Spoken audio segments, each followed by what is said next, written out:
முதற்கண் மாவீரர்களுக்கு வீர வணக்கத்தை உரித்தாக்கி கர்நாடக தமிழ் மக்கள் இயக்கம் ஏற்பாடு செய்திருக்கும் இந்த மாவீரர் நாள் நிகழ்வுக்கு தலைமை ஏற்றிருக்கும் அதன் தலைவர் ராஜன் அவர்களுக்கும், இதற்கு முன்னர் உரையாற்றிய தோழர்கள் பன்முகம், சரவணன், வரவேற்புரையாற்றிய தோழர் அரசு, திராவிடர் விடுதலைக் கழகத்தைச் சேர்ந்த தோழர் சித்தார்த்தன், விடுதலை சிறுத்தைகள் கட்சியைச் சேர்ந்த தோழர் வடிவேல், தோழர் இளமாறன் உள்ளிட்ட இந்த அரங்கத்திலே கலந்து கொண்டிருக்கும் தோழர்கள் அனைவருக்கும் இளந்தமிழகம் இயக்கத்தின் சார்பாக என்னுடைய வணக்கத்தை தெரிவித்துக் கொள்கிறேன். 1982ஆம் ஆண்டு முதல் விடுதலை புலிகள் இயக்கத்தின் முதல் போராளி சங்கர் இந்த நவம்பர் 27ஆம் நாள், கார்த்திகை திங்கள் 27ஆம் நாளில் உயிர்விட்டார். அந்த நாளைத்தான் மாவீரர் நாள் என்று 1989ஆம் ஆண்டிலிருந்து விடுதலை புலிகள் இந்த நாளை கடைபிடிக்கிறார்கள்.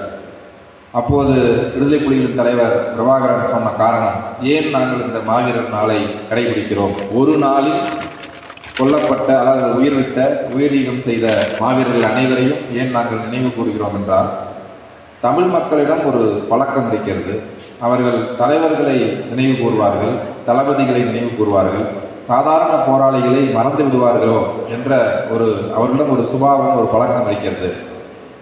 போரில் தன் உயிரை தியாகம் செய்த தளபதியானாலும் அல்லது அவர் வடக்கு பகுதியை சேர்ந்தவரோ கிழக்கு பகுதியை சேர்ந்தவரோ, ஆணோ பெண்ணோ, இந்த சாதியோ அந்த சாதியோ இந்த சமயமோ, இந்த எல்லா வேறுபாடுகளையும் கடந்து இந்த போரிலே தன்னுடைய உயிரை தியாகம் செய்த ஈகம் செய்த அனைத்து போராளிகளையும் ஒரு நாளில் நினைவு கூற வேண்டும் என்ற நோக்கத்தில் தான் நாங்கள் ஒரு நாளை தெரிவு செய்து அந்த நாளிலே இந்த போராளிகளை நினைவு கூறுகிறோம். ஏன்னா அதுவரை 1307 போராளிகள் 1989 நவம்பர் 27 வரை 1307 போராளிகள் இறந்திருந்தார்கள்.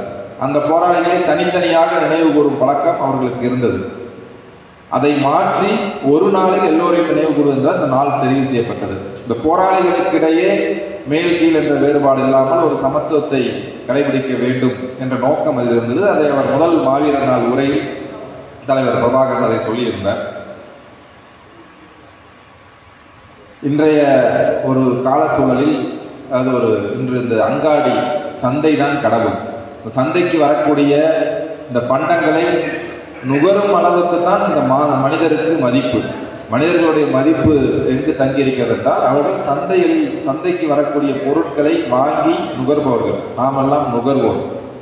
எனவே நுகர்வு தான் வாழ்க்கையின் லட்சியம். மனித வாழ்வின் லட்சியமே எவ்வளவுக்கு நம்மால் அதிகமாக நுகர முடிகிறதோ அவ்வளவுக்கு நுகர வேண்டும். இதுதான் இன்றைக்கு உலகை இயக்கி கொண்டிருக்கக்கூடிய ஒரு கருத்தியலாக இருக்கிறது.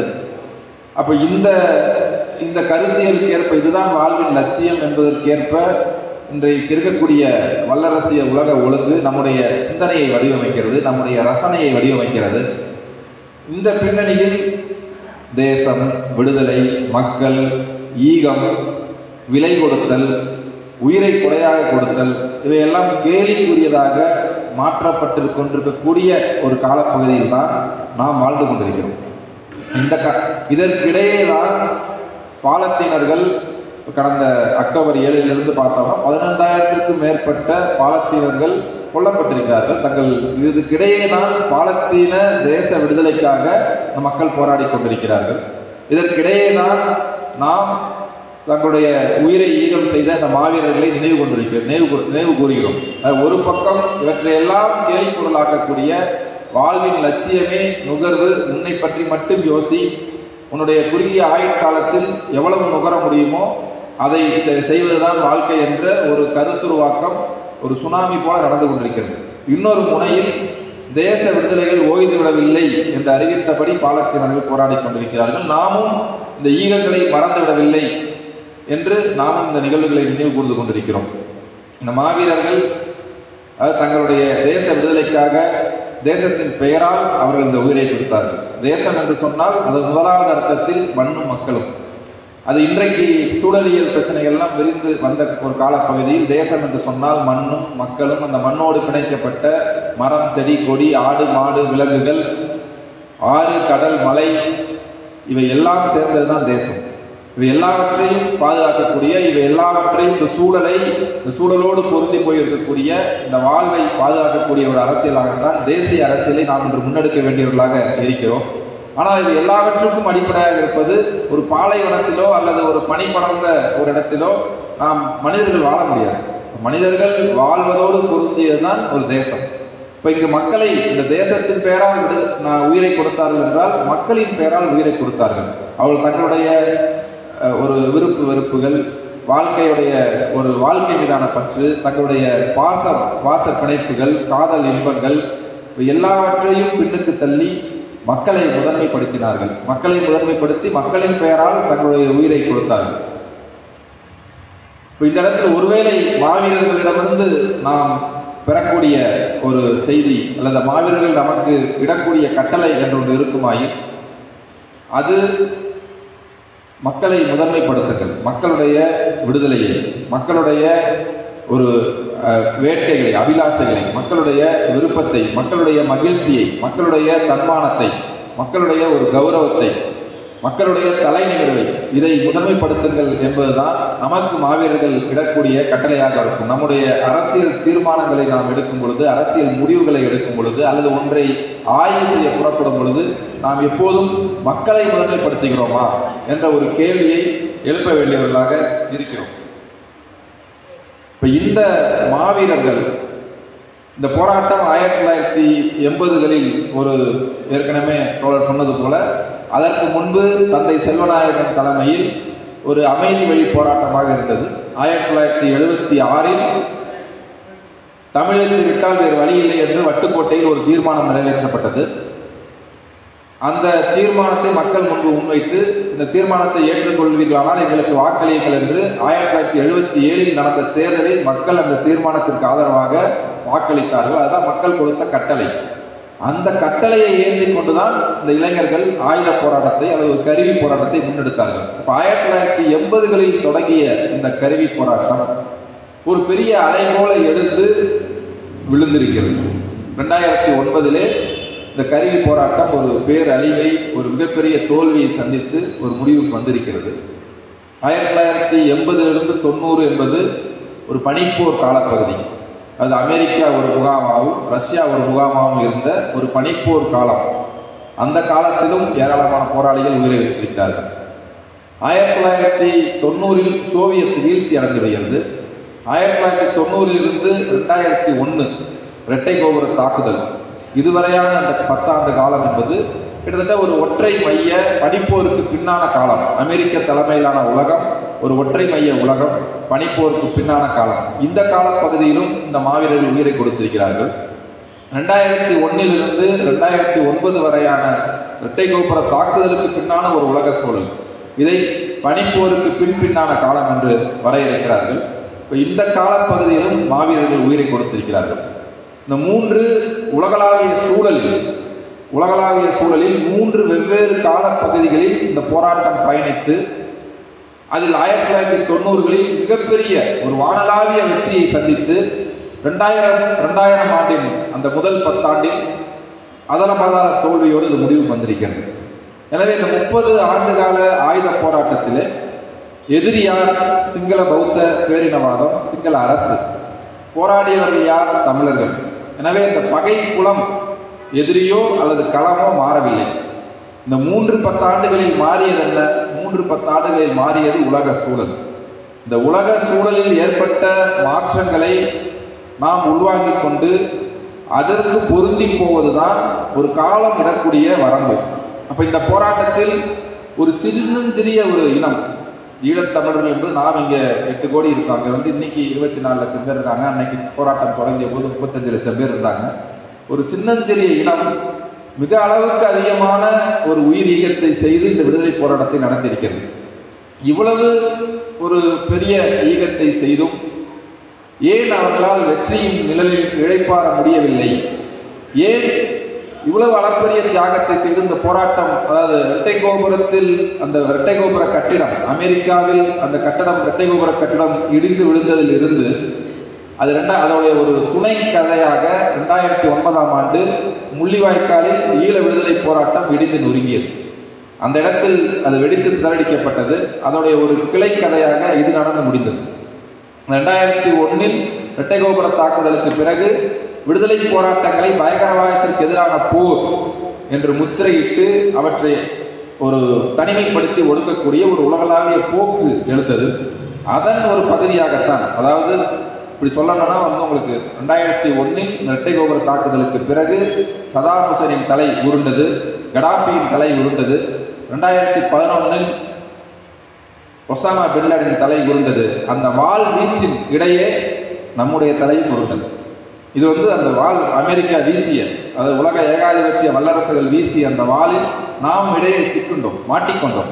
அந்த இடத்தில் நாம் நம்மை போராட்டத்தை காத்துக்கொள்ளக்கூடிய வகையில், போராட்டத்தை தற்காத்து கொண்டு முன்னேறக்கூடிய வகையில் ஒரு தகவல் வைத்துக் கொள்ள தவறிவிட்டோம்.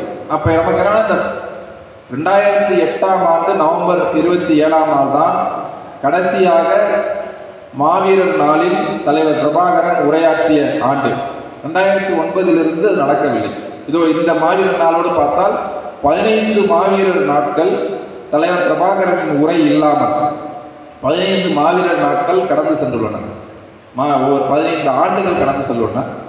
ஒவ்வொரு மாவீரர் நாளிலும் தலைவர் பிரபாகரன் அன்றைய அந்த போராட்டம் சந்தித்த நெருக்கடிகள், போராட்டம் சந்தித்த வெற்றி தோல்விகள், சிங்கள அரசின் உத்தி, சிங்கள அரசு கொடுத்த நெருக்கடிகள், அந்த ஓராண்டில் மக்கள் அடைந்த துயரங்கள், உலகளாவிய நாடுகள், இப்போ நார்வே பேச்சுவார்த்தையை கொண்டு உலக நாடுகளின் முன்னெடுப்புகள், இந்த சூழலை எல்லாம் விளக்கி எதிர்காலத்தில் நாம் என்ன அதாவது விடுதலை புலிகள் இயக்கம் என்ன செய்ய இருக்கிறோம், மக்கள் என்ன செய்ய வேண்டும், புலம்பெயர்ந்து வாழக்கூடிய தமிழர்கள் என்ன செய்ய வேண்டும், தமிழ்நாட்டு தமிழர்கள் எத்தகைய ஆதரவை தர வேண்டும், இவற்றையெல்லாம் விளக்கி சொல்லக்கூடிய ஒரு உரையாகத்தான் மாவீரர் நாள் உரை அமையும். அத்தகைய இந்த போராட்டம் என்ன நிலையில் இருக்கிறது, எதை நோக்கி நாம் சொல்ல வேண்டும் என்ற எந்த ஒரு விளக்கமும் இல்லாமலே இந்த 15 ஆண்டுகள் நகர்ந்திருக்கின்றன. இன்றைக்கு கூட இந்த கடந்த, அதாவது அநேகமாக இந்த ஒரு மாவீரர் மாதம் என்று சொல்கிறோம், நவம்பர் திங்களில் மாவீரர் வாரம் என்று இந்த ஒரு வாரம் உலகெங்கும் உள்ள தமிழர்கள் இந்த மாவீரர் நாளை கடைபிடிக்கிறார்கள். இப்போ கடந்த வாரம் கூட திங்கட்கிழமை மாவீரர் நாள் வந்தது. பல்வேறு கட்சிகள் தமிழ்நாட்டிலே மாவீரர் நாளை கடைபிடித்துள்ளன, இயக்கங்கள் கடைபிடித்துள்ளன. ஆயிரக்கணக்கில் இந்த மாவீரர்கள் வேறு தலைவர்கள் என்று அறியப்படுபவர்களை விடவும், தலைவர்கள் என்று அறிவித்துக் கொண்டவர்களை விடவும், தலைவர்களாக நடமாடுபவர்களை விடவும், ஆனால் தலைவர்களுடைய ஒரு ஒட்டுமொத்த வாழ்வு முடிந்த பிறகு அவரை பற்றி ஒரு மதிப்பீட்டுக்கு வர முடியும். ஆனால் இந்த மாவீரர்கள் என்று சொல்லப்படுபவர்கள் வாழ்வை முடித்துக் கொண்டவர்கள், அவர்கள் போரில் உயிரை ஈகம் செய்தவர்கள். எனவே இனி அவர்களை நாம் கேள்விக்குள்ளாக்க முடியாது. அவர்கள் இந்த மக்கள் மீது கொண்ட அன்பை நாம் கேள்விக்குள்ளாக்க முடியாது. அவர்கள் தங்களுடைய செயலால் ஒரு உயிரை ஈகம் செய்து அதை மெய்ப்பித்து விட்டார்கள். எனவே மக்களை நேசித்த இந்த மாவீரர்களை மக்களும் நேசிக்கிறார்கள். எனவே இந்த மாவீரரின் பெயரால் அழைத்தால் தமிழகத்திலும் உலகத்திலும் ஆயிரக்கணக்கில் மக்கள் திரள்கிறார்கள். இந்த 15 ஆண்டுகளுக்கு பிறகு தமிழ்நாட்டிலே இந்த கடந்த கிழமையில் நடந்த மாவீரர் நாள் கூட்டங்களில் ஆயிரக்கணக்கில் மக்கள் திரண்டார்கள். அந்த மக்களை திரட்டி தலைவர்கள் உரையாற்றினார்கள். அந்த உரையில் சமகால இலங்கை நிலவரத்தை பற்றி பேசினார்களா, அல்லது ஓராண்டில் என்ன நடந்தது என்று சொன்னார்களா, அல்லது இந்த ஓராண்டில் தங்களுடைய கட்சி கொடுத்த அறிக்கைகள், நடத்திய போராட்டங்கள், இதை பற்றி பேசினார்களா, அல்லது வரவிருக்கக்கூடிய ஆண்டில் தங்கள் கட்சி என்ன செய்ய போகிறது, ஈழத்தமிழர்களுடைய விடிவுக்காக, ஈழத்தமிழர்களுடைய இன அழிப்புக்கு நீதி கோரி என்ன செய்ய போகிறது என்பதற்கான ஒரு செயல் திட்டங்களை அறிவித்தார்களா? எதுவுமே கிடையாது. நீங்கள் இந்த உரைகளை எடுத்து கேட்டு பாருங்கள். ஒவ்வொரு தலைவரும் கடந்த மாவீரர் நாள் உரை, இந்த மாவீரர் நாள், போன மாவீரர் நாள் உரை எடுத்து பாருங்கள். அல்லது உலக சூழலில் ஏற்பட்டிருக்கக்கூடிய மாற்றங்களை பற்றி, அல்லது பாலஸ்தீன விடுதலை போராட்டத்திலிருந்து நாம் பெற வேண்டிய படிப்பனைகளை பற்றி. அக்டோபர் 7 பாலஸ்தீன விடுதலை போராட்டம், அதாவது ஹமாஸ் தாக்குதலை நடத்துகிறது. ஹமாஸ் தாக்குதலை 6:30 நடத்துகிறது. 10 மணிக்குள் இஸ்ரேல் தாக்க தொடங்குகிறது. எதன் பெயரால்? ஹமாஸ் ஒரு பயங்கரவாத தாக்குதலை நடத்திவிட்டது. எனவே ஹமாஸை ஒழித்து கட்டுவதற்காக நான் காசாவிற்குள் படையெடுத்து செல்கிறேன், என்னை தற்காத்துக் கொள்ளக்கூடிய உரிமை எனக்கு இருக்கு, right to defence, self defence. இதை தான் இஸ்ரேல் சொல்கிறது. எப்படி விடுதலை புலிகள் இயக்கம் பயங்கரவாதத்திற்கு எதிரான போர் என்று சிங்கள அரசு புலிகள் மீது போரை தொடுத்து, ஆனால் தமிழர்களுக்கு எதிராக அந்த போரை நடத்தியதோ, அதே போல இஸ்ரேல் அரசு பயங்கரவாதத்துக்கு எதிரான போர் என்று, ஹமாஸுக்கு எதிரான போர் என்று அறிவித்துக் கொண்டு பாலஸ்தீன மக்களுக்கு எதிரான போரை நடத்தி கொண்டிருக்கிறது. இடையில் ஒரு வார காலம் போர் நிறுத்தம் இருந்து நேற்று காலையிலிருந்து மீண்டும் குண்டுகள் வெடிக்க தொடங்கிவிட்டன. இந்த அக்டோபர் 7 தொடங்கி இந்த ஒரு 40 நாளுக்குள் அவர்கள் 15,000 பேரை, மக்களை நேரடியாக குண்டு வீசிக் கொண்டிருக்கிறது. அதில் சரி பாதி பெண்கள், குழந்தைகள், 60 விழுக்காடு கட்டிடங்கள் நாசப்படுத்தப்பட்டிருக்கின்றன. இது ஒரு பக்கம். ஆனால் இன்னொரு பக்கம் 4 முறை ஐநா பாதுகாப்பு மன்றத்தில் போர் நிறுத்தத்துக்கான தீர்மானங்கள் முன்வைக்கப்பட்டு அவை தோற்கடிக்கப்பட்டு 5வது முறை குறைந்தபட்சம் ஒரு வார கால போர் நிறுத்தம் வந்தது. அதற்குள் உணவுப் பொருட்கள் செல்ல வேண்டும், மக்களுக்கு தேவையான மருந்து பொருட்கள் செல்ல வேண்டும், அந்த ரஃபா எல்லை பகுதியிலிருந்து இந்த வண்டி வாகனங்கள் செல்ல வேண்டும் என்று ஐநா செயலர் பேசினார். ஒரு ஐநா மன்றம், அது ஒரு பாதுகாப்பு அவையில் தீர்மானம் தோற்கடிக்கப்பட்டு விட்டது. உடனே அவர்கள் பொதுப்பேரவையை கூட்டினார்கள். பொதுப்பேரவையிலே ஒரு தீர்மானம் ஜோர்டான் முன்வைத்து 121 நாடுகள் போர் நிறுத்தம் வேண்டும் என்று சொன்னது. பிரச்சனை என்ன? முள்ளிவாய்க்கால் இன அழிப்பு போர் நடந்த பொழுது போர் நிறுத்தம் வேண்டும், இந்த போரை நிறுத்த வேண்டும், பயங்கரவாதத்துக்கு எதிரான போர் என்ற பெயரில் தமிழ் மக்கள் கொல்லப்படுகிறார்கள், இந்த போரை நிறுத்த வேண்டும் என்ற கோரிக்கையை தமிழ் மக்களுக்கு அப்பால் உலகத்தில் வேறு யாரையும் சொல்ல வைக்க நம்மால் முடியவில்லை. இன்று பாலஸ்தீனத்திலே அரபுலகம் சொல்கிறது, இஸ்லாமிய உலகம் சொல்கிறது. அரபுலகம் என்றால் 22 அரேபிய நாடுகள், இஸ்லாமிய உலகம் என்றால் 57 முஸ்லிம் நாடுகள், அரபை சேர்த்து. பிரான்ஸ் சொல்கிறது, அமெரிக்காவிற்குள்ளேயே நெருக்கடி வருகிறது, இந்தியா வாக்களிக்காமல் விலகி நிற்கிறது, சீனா சொல்கிறது, பாகிஸ்தான் நிற்கிறது, கூட ரஷ்யா நிற்கிறது. ஆனால் நமக்கேன் இந்த உலக நாடுகள் இந்த போராட்டத்தை ஆதரிக்கவில்லை? ஏன் இந்த போரை நிறுத்த வேண்டும் என்று அரசுகள் சொல்லவில்லை? இந்த கேள்வி நமக்கு இருக்கிறது. ஏன் சொல்லவில்லை என்ற இப்ப என்னன்னா, இந்த 15 ஆண்டுகள் ஆன பின்பும் கூட நமக்கு ஒரு ஒளி, ஒரு கண்ணு கெட்டிய தூரத்தில் ஒரு ஒளி தெரியவில்லை. இன்றைக்கும் அதுதான் நிலைமை. இந்த தமிழீழ விடுதலை போராட்டம், அதாவது ஒரு எதை நோக்கி நம்முடைய இந்த ஆற்றலை, இந்த உணர்வை, இந்த கவலையை, இதற்கு எப்படி நாம் செயல் வடிவம் கொடுக்க போகிறோம் என்ற கேள்வி இங்கும் இருக்கிறது, ஈழத்திலும் இருக்குது, புலம்பெயர் நாட்டிலும் இருக்கிறது. எனவே ஒரு பெரும் கதையாடலை, பெரும் உரையாடலை மக்களை முதன்மைப்படுத்தி நடத்த வேண்டியவர்களாக நாம் இருக்கிறோம். இந்த 3 வெவ்வேறு காலப்பகுதியிலே பயணித்த இந்த போராட்டம் 1990களில் அலையலையாய், அதாவது இந்த ஓயாத அலைகள் 1, 2, 3 என்று மாபெரும் வெற்றிகளை குவித்த போராட்டம் ஏன் முள்ளிவாய்க்காலில் முடிந்தது? இப்ப எதிரி மிகவும் வஞ்சகன், எதிரி கொத்துக்குண்டுகளை வீசினார், எதிரி ரசாயன குண்டுகளை வீசினார், எதிரி மிகவும் கொடுமையானவன், எதிரி கொன்றொழித்தான், மருந்து பொருட்களை தடுத்தான், உணவுப் பொருட்களை தடுத்தான், பாதுகாப்பு சேஃப் ஜோன்ஸ், பாதுகாப்பான இடம் என்று அறிவித்து மக்களை அங்கே வரவழைத்து அங்கே குண்டுகளை வீசினான், மருத்துவமனைகளை தாக்கினான். இதெல்லாம் சிங்கள பௌத்த பேரினவாத அரசை நோக்கி நாம் வைக்கக்கூடிய குற்றச்சாட்டுகள். ஆனால் எதிரி இன அழிப்பை, தமிழர்களை துளைத்தளிப்பதை, கொள்வதை அறமாக, தர்மமாக கொண்டவன். அவனை எதிரி என்று வரையறுத்த பிறகு இதை தவிர வேறு ஏதாவது அவன் நன்மை நமக்கு செய்வான் என்று நாம் எதிர்பார்க்க முடியுமா? எனவே எதிரியின் இயல்பு இதுதான். அவனை குறை கொண்டிருப்பதில் பயனில்லை. நமக்கு என்ன பிரச்சனை? இப்போவும் நம்முடைய பண்பாட்டளவில் என்ன பிரச்சனை? கல் இடித்து விட்டது, நிலை தலை இடித்து விட்டது, முள்ளு குத்திருச்சு, இப்படி நமக்கு பேசுற பழக்கம் உண்டு. முள்ளில் நாம் கால் வைத்து விட்டோம், கல்லில் நாம் காலை இடித்து விட்டோம் கவனக்குறைவாக, ஆனால் கல் இடிச்சிருச்சு, முள்ளு குத்திருச்சு, இப்படின்னு நம்ம பேசுற பழக்கம் நமக்கு இருக்கு. அதே போல எதிரி எங்களை அழித்து விட்டான். எதிரி அழிப்பதை நோக்கமாக கொண்டவன். எதிரியிடமிருந்து தற்காத்துக் கொள்வதற்காக தான் நாம் அமைப்பு நடத்துகிறோம், இயக்கம் நடத்துகிறோம், அதற்காக தான் செயல் திட்டங்களை வகுக்கிறோம். எனவே எதிரியிடமிருந்து நாங்கள் தற்காத்துக் கொள்ள தவறிவிட்டோம் என்பதுதான் நம்முடைய பரிசீலனையின் தொடக்கமாக இருக்க வேண்டும். எதிரும் புதிருமான நாடுகளை, எலியும் பூனையுமான நாடுகளை, பாம்பும் கீரியுமான நாடுகளை, பகையான நாடுகளை தன பக்கம் அணிதிரட்டி கொண்டான். இந்தியாவையும் தனக்கு ஆதரவாக வைத்துக் கொண்டான், பாகிஸ்தானையும் வைத்துக் கொண்டான், இந்தியாவையும் வைத்துக் கொண்டான், சீனாவையும் வைத்துக் கொண்டான், சீனாவையும் வைத்துக் கொண்டான், அமெரிக்காவையும் வைத்துக் கொண்டான், அமெரிக்காவையும் ஆதரவாக வைத்துக் கொண்டான், கியூபாவையும் ஆதரவாக வைத்துக் கொண்டான், ஐரோப்பாவையும் ஆதரவாக வைத்துக் கொண்டான், இஸ்ரேலையும் ஆதரவாக வைத்துக் கொண்டான், பாலஸ்தீனத்தை ஆதரவாக வைத்துக் கொண்டான், அரபு நாடுகளையும் ஆதரவாக வைத்துக் கொண்டான். உலகில் உள்ள பல்வேறு கருத்தியலை அடிப்படையாக கொண்ட, பல்வேறு பின்புலம் கொண்ட முரண்பட்ட நாடுகளை தனக்கு ஆதரவாக எதிரியால் அணிதிரட்டிக் கொள்ள முடிந்தது. இப்ப வினை வலியும், தன் வலியும், மாற்றான் வலியும், துணை வலியும் தூக்கி செயல் என்று ஒரு திருக்குறள் இருக்கிறது. இது பொருட்பாலில் வருகிறது. வலியறிதல், இடனறிதல், அதாவது வினையறிதல், இடனறிதல், காலமறிதல் என்று சில அதிகாரங்கள் இருக்கிறது. பெரும்பாலும் நாம் அதிகம் பயிலும் அதிகாரங்கள் அறத்துப்பாலில் வரக்கூடிய இல்வாழ்க்கை, மக்கட்பேறு, ஈகை, அன்புடைமை, ஒழுக்கமுடைமை இவெல்லாம் ஒரு தனிநபர் வாழ்வியல் நெறிகளாக அறத்துப்பாலில் வரக்கூடியவை நாம் அதிகம் படிப்போம்.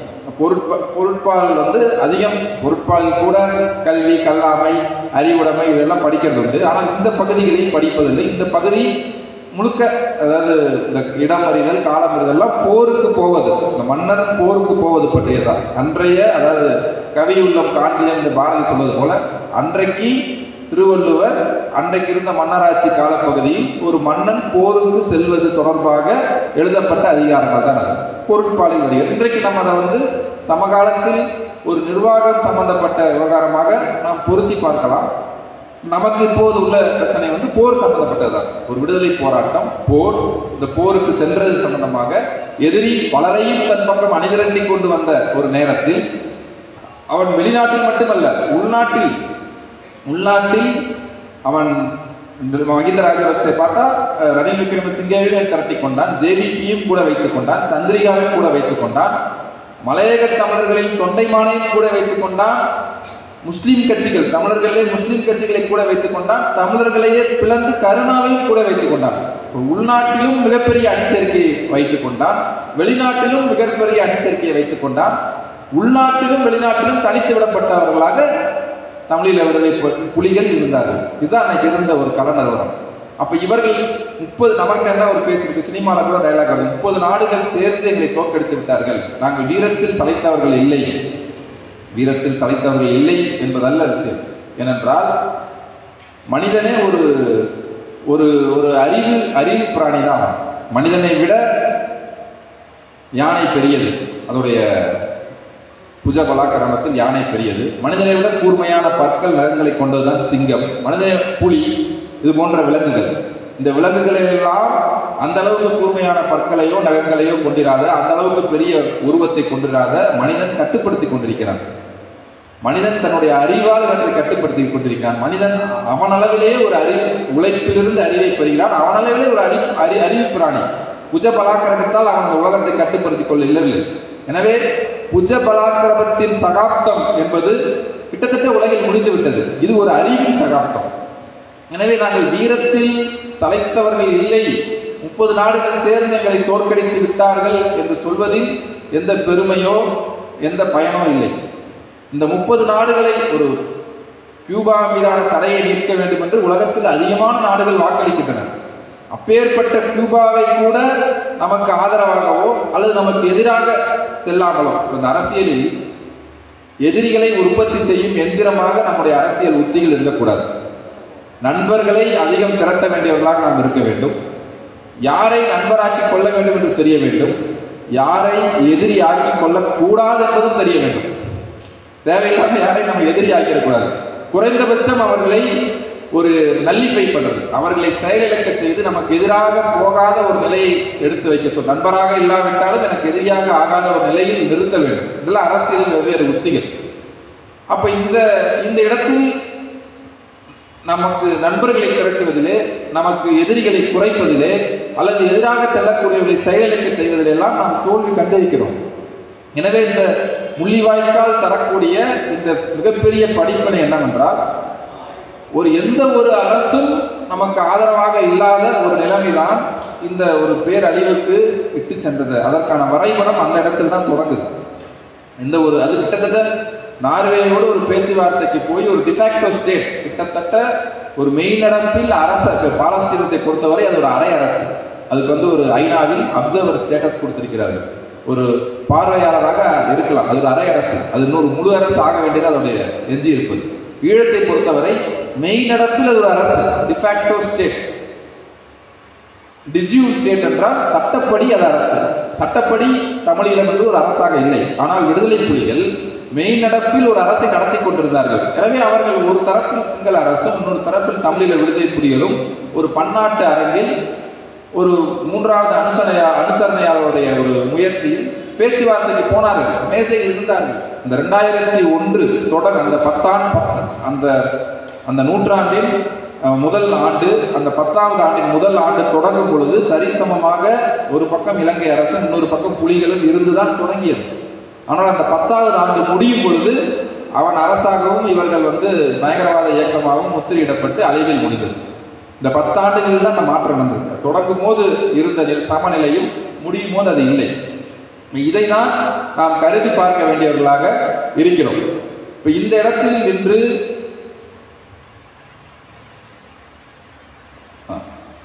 நாம் தனித்து விடப்பட்டதற்கு நாம் தான் பொறுப்பு. நமக்கான நண்பர்களை திரட்டிக் கொள்ளாமல் விட்டதற்கு நாம் தான் பொறுப்பு.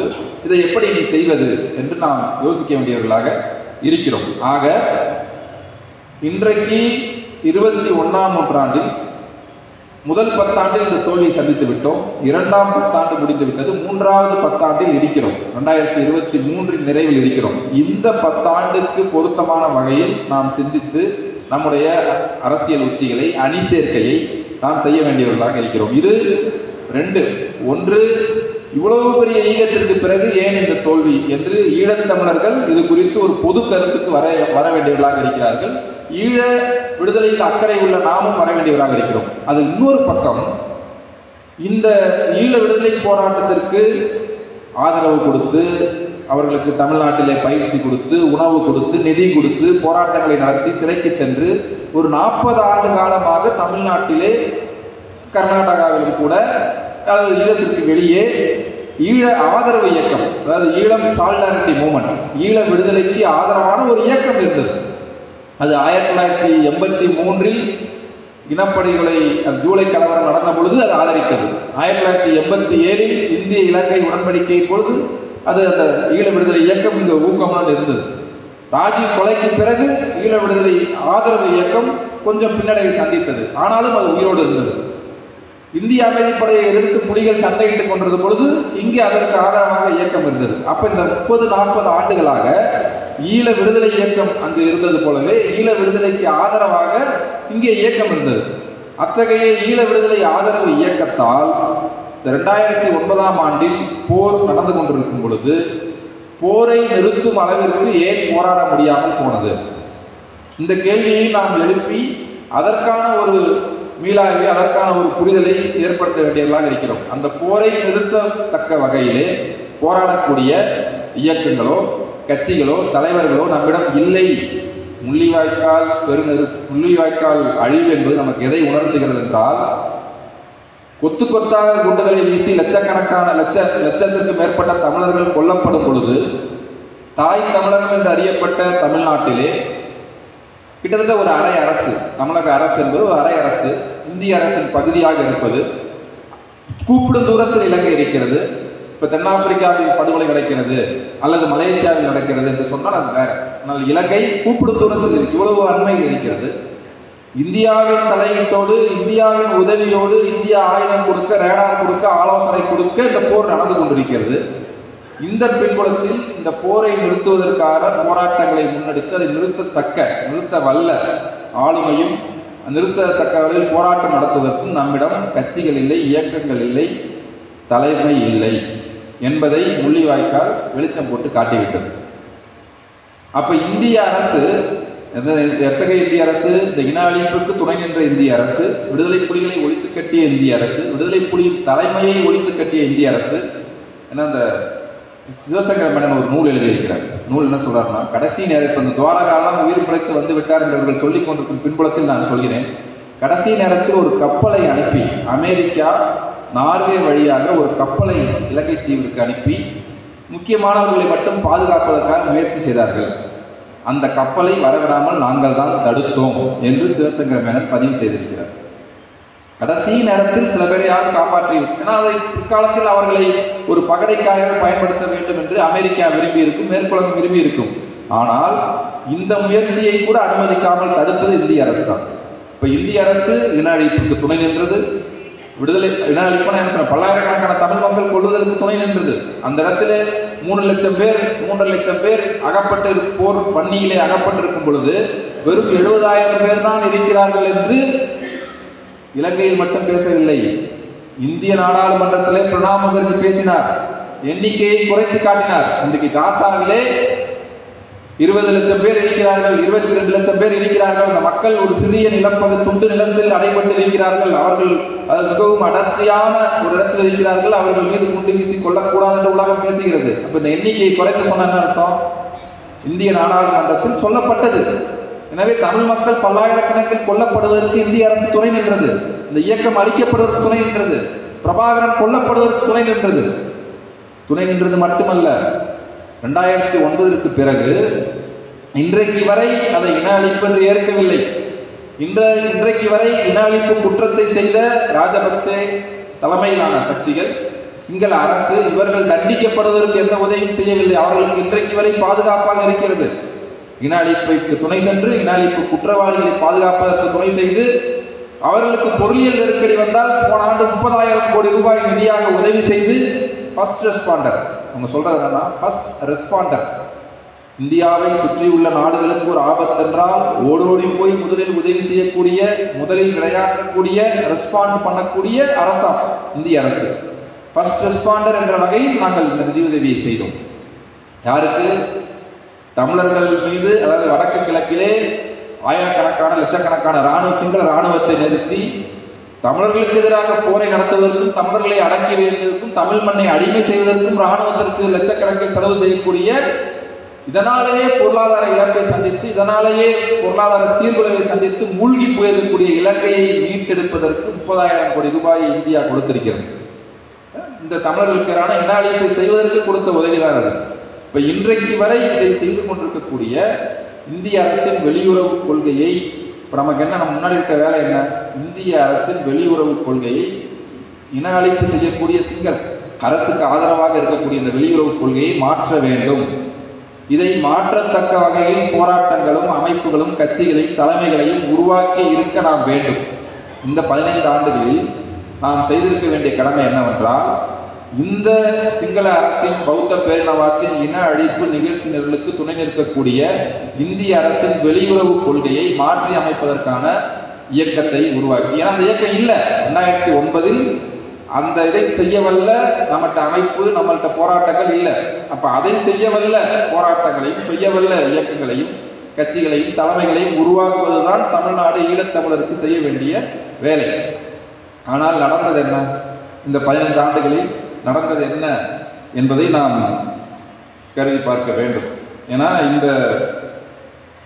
நாம் ஏன் தவறினோம், அதை ஒன்று கடமை தவறிவிட்டோம். என்ன செஞ்சாங்கன்னா, அன்னைக்கு திமுக அரசு, இந்திய அரசு, நான் சொல்லிட்டேன் என்னென்ன தவறு செஞ்சாங்கன்ட்டு. இந்திய அரசு தமிழீழ கோரிக்கைக்கு எதிராக இருக்கிறது, விடுதலை புலிகளுக்கு எதிராக இருக்கிறது. இந்த ராஜபக்சே, மஹிந்த ராஜபக்சே சொன்னது போல் we fought your India's war, இந்தியாவின் போரை தான் நாங்கள் நடத்தினோம் என்று அவன் சொன்னான். அந்த பக்கம் 3 அதிகாரிகள், இந்த பக்கம் சிவசங்கரன், இவங்க தினமும் அன்றாடம் போரில் நடக்கக்கூடிய முன்னேற்றங்கள், பின்னடைவுகள், நகர்வுகள், நடக்கக்கூடிய வெளியில் நடக்கக்கூடிய போராட்டங்கள், இதை பற்றி இந்திய தரப்பில் 3 அதிகாரிகளும் இலங்கை தரப்பில் 3 அதிகாரிகளும் அன்றாடம் கலந்து பேசினோம் என்று அவர்களே சொல்லியிருக்கிறார்கள். இந்திய அரசு பாத்திரம் நமக்கு எதில் குழப்பம் இல்லை. தமிழ்நாட்டை பொறுத்தவரை தமிழ்நாட்டில் திமுக அப்புறம் ஆட்சியில் இருந்தது. இப்போ இதில் கொஞ்சம் என்னன்னா 3 குற்றச்சாட்டுகள் நம்ம கண்ணுக்கு புலப்படக்கூடிய 3 குற்றச்சாட்டுகள். இதே திமுக 1987ஆம் ஆண்டு இந்திய இலங்கை உடன்படிக்கையை திணித்த போது எதிர்த்தார்கள். இந்திய அமைதிப்படையை எதிர்த்து புலிகள் போராடிய பொழுது இங்கு அவர்கள் அதற்கு எதிரான இயக்கத்தை நடத்தினார்கள். இந்திய அமைதிப்படை வந்த பொழுது கருணாநிதி அதை வரவேற்க மறுத்தார். அப்போது அவர்கள் நிலைப்பாடு ஒன்றாக இருக்குது. 2009 ஆனால் அப்போ அவங்க ஆட்சியில் இல்லை. 2009 பதவியில் இருந்தார்கள். பதவியில் மட்டுமல்ல, தவறான வெளியுறவு கொள்கை, அதாவது சிங்கள பௌத்த பேரினவாதத்தின் தமிழின அழிப்பு போருக்கு ஆதரவாக இந்திய அரசு இருந்தது. அந்த இந்திய அரசில் திமுக அங்கம் வகித்துக் கொண்டிருந்தது. அந்த இந்திய அரசின், காங்கிரஸ் தலைமையிலான இந்திய அரசின் அமைச்சரவையில் திமுக பங்கு பெற்றிருந்தது. எனவே இந்திய அரசின் வெளியுறவு கொள்கையிலும் திமுகவுக்கு அன்றைக்கு அந்த அரசில் பங்கு பெற்றது என்ற வகையில் பங்கு உண்டு. இது முதலாவது குற்றச்சாட்டு. இரண்டாவது குற்றச்சாட்டு, இந்த மாநில அரசின் திமுக ஒரு கட்சி என்ற வகையில், தமிழ் மக்களின் லட்சக்கணக்கான மக்களின் ஒரு பிரதிநிதி என்ற வகையில், ஒரு கட்சி இயக்கம் என்ற வகையில் அவர்கள் இந்த இன அழிப்புக்கு எதிராக போராடவில்லை. மாறாக பதவி நாற்காலியை இறுக்கி பிடித்துக் கொண்டிருந்தார் கலைஞர். இது இரண்டாவது. நீங்கள் போராடவில்லை என்பது இரண்டாவது குற்றச்சாட்டு. மூன்றாவது குற்றச்சாட்டு, நீங்கள் போராடாமல் மட்டும் இல்லை, போராடியவர்கள் மீது இந்திய அரசின் பகுதியாக இருந்து தமிழ்நாடு அரசு ஒடுக்குமுறையை செலுத்தியது. நான் என்ன கேட்கிறேன்னா, அன்றைக்கு ராஜீவ்காந்திக்கு வழங்கப்பட்டது மரண தண்டனை என்று தோழர் பே மணியரசனும் கொளத்தூர் மணியும் எம்ஜிஆர் நகரில் நடந்த கூட்டத்தில் பேசினார்கள். கொளத்தூர் மணி மீது தேசிய பாதுகாப்பு சட்டத்தை பயன்படுத்தி கைது செய்தவர் கருணாநிதி. கொளத்தூர் மணி சிறையில் அடைக்கப்பட்டார். அப்போ மணியரசன் சிறையில் அடைக்கப்பட்டார், கோவை ராமகிருஷ்ணன் சிறையில் அடைக்கப்பட்டார். இதுபோல் ஏராளமானோர் இந்த போரை நிறுத்த போராட தலைப்பட்ட ஏராளமானோர் சிறையில் அடைக்கப்பட்டார்கள். எனவே இந்திய அரசில் அங்கம் வகித்தது திமுக. அவர்கள் போராடவில்லை. மூன்றாவது, போராடியவர்களை ஒடுக்கினார்கள். இந்த 3 குற்றச்சாட்டுகள் இந்த கட்சியின் மீது உண்டு. இது ஒன்று. இதுல நமக்கு எந்த ஐயம் தெரிவும் கிடையாது. இது ஒரு பக்கம். ஆனால் ஏனைய பல கட்சிகள் தமிழ்நாட்டில் இருந்தன. திமுக இருந்தது, மதிமுக இருந்தது, அதிமுக, விடுதலை சிறுத்தைகள், பாமக இயக்கங்கள், எவ்வளவு பேர் இருந்தோம். இந்த குற்றச்சாட்டு இருக்கு. ஆனால் ஒட்டுமொத்தமாக ஈழப் பிரச்சனை என்பது சிங்கள பௌத்த பேரினவாதத்திற்கும் ஈழத்தமிழர்களுக்கும் இடையிலான முரண்பாடுதான்.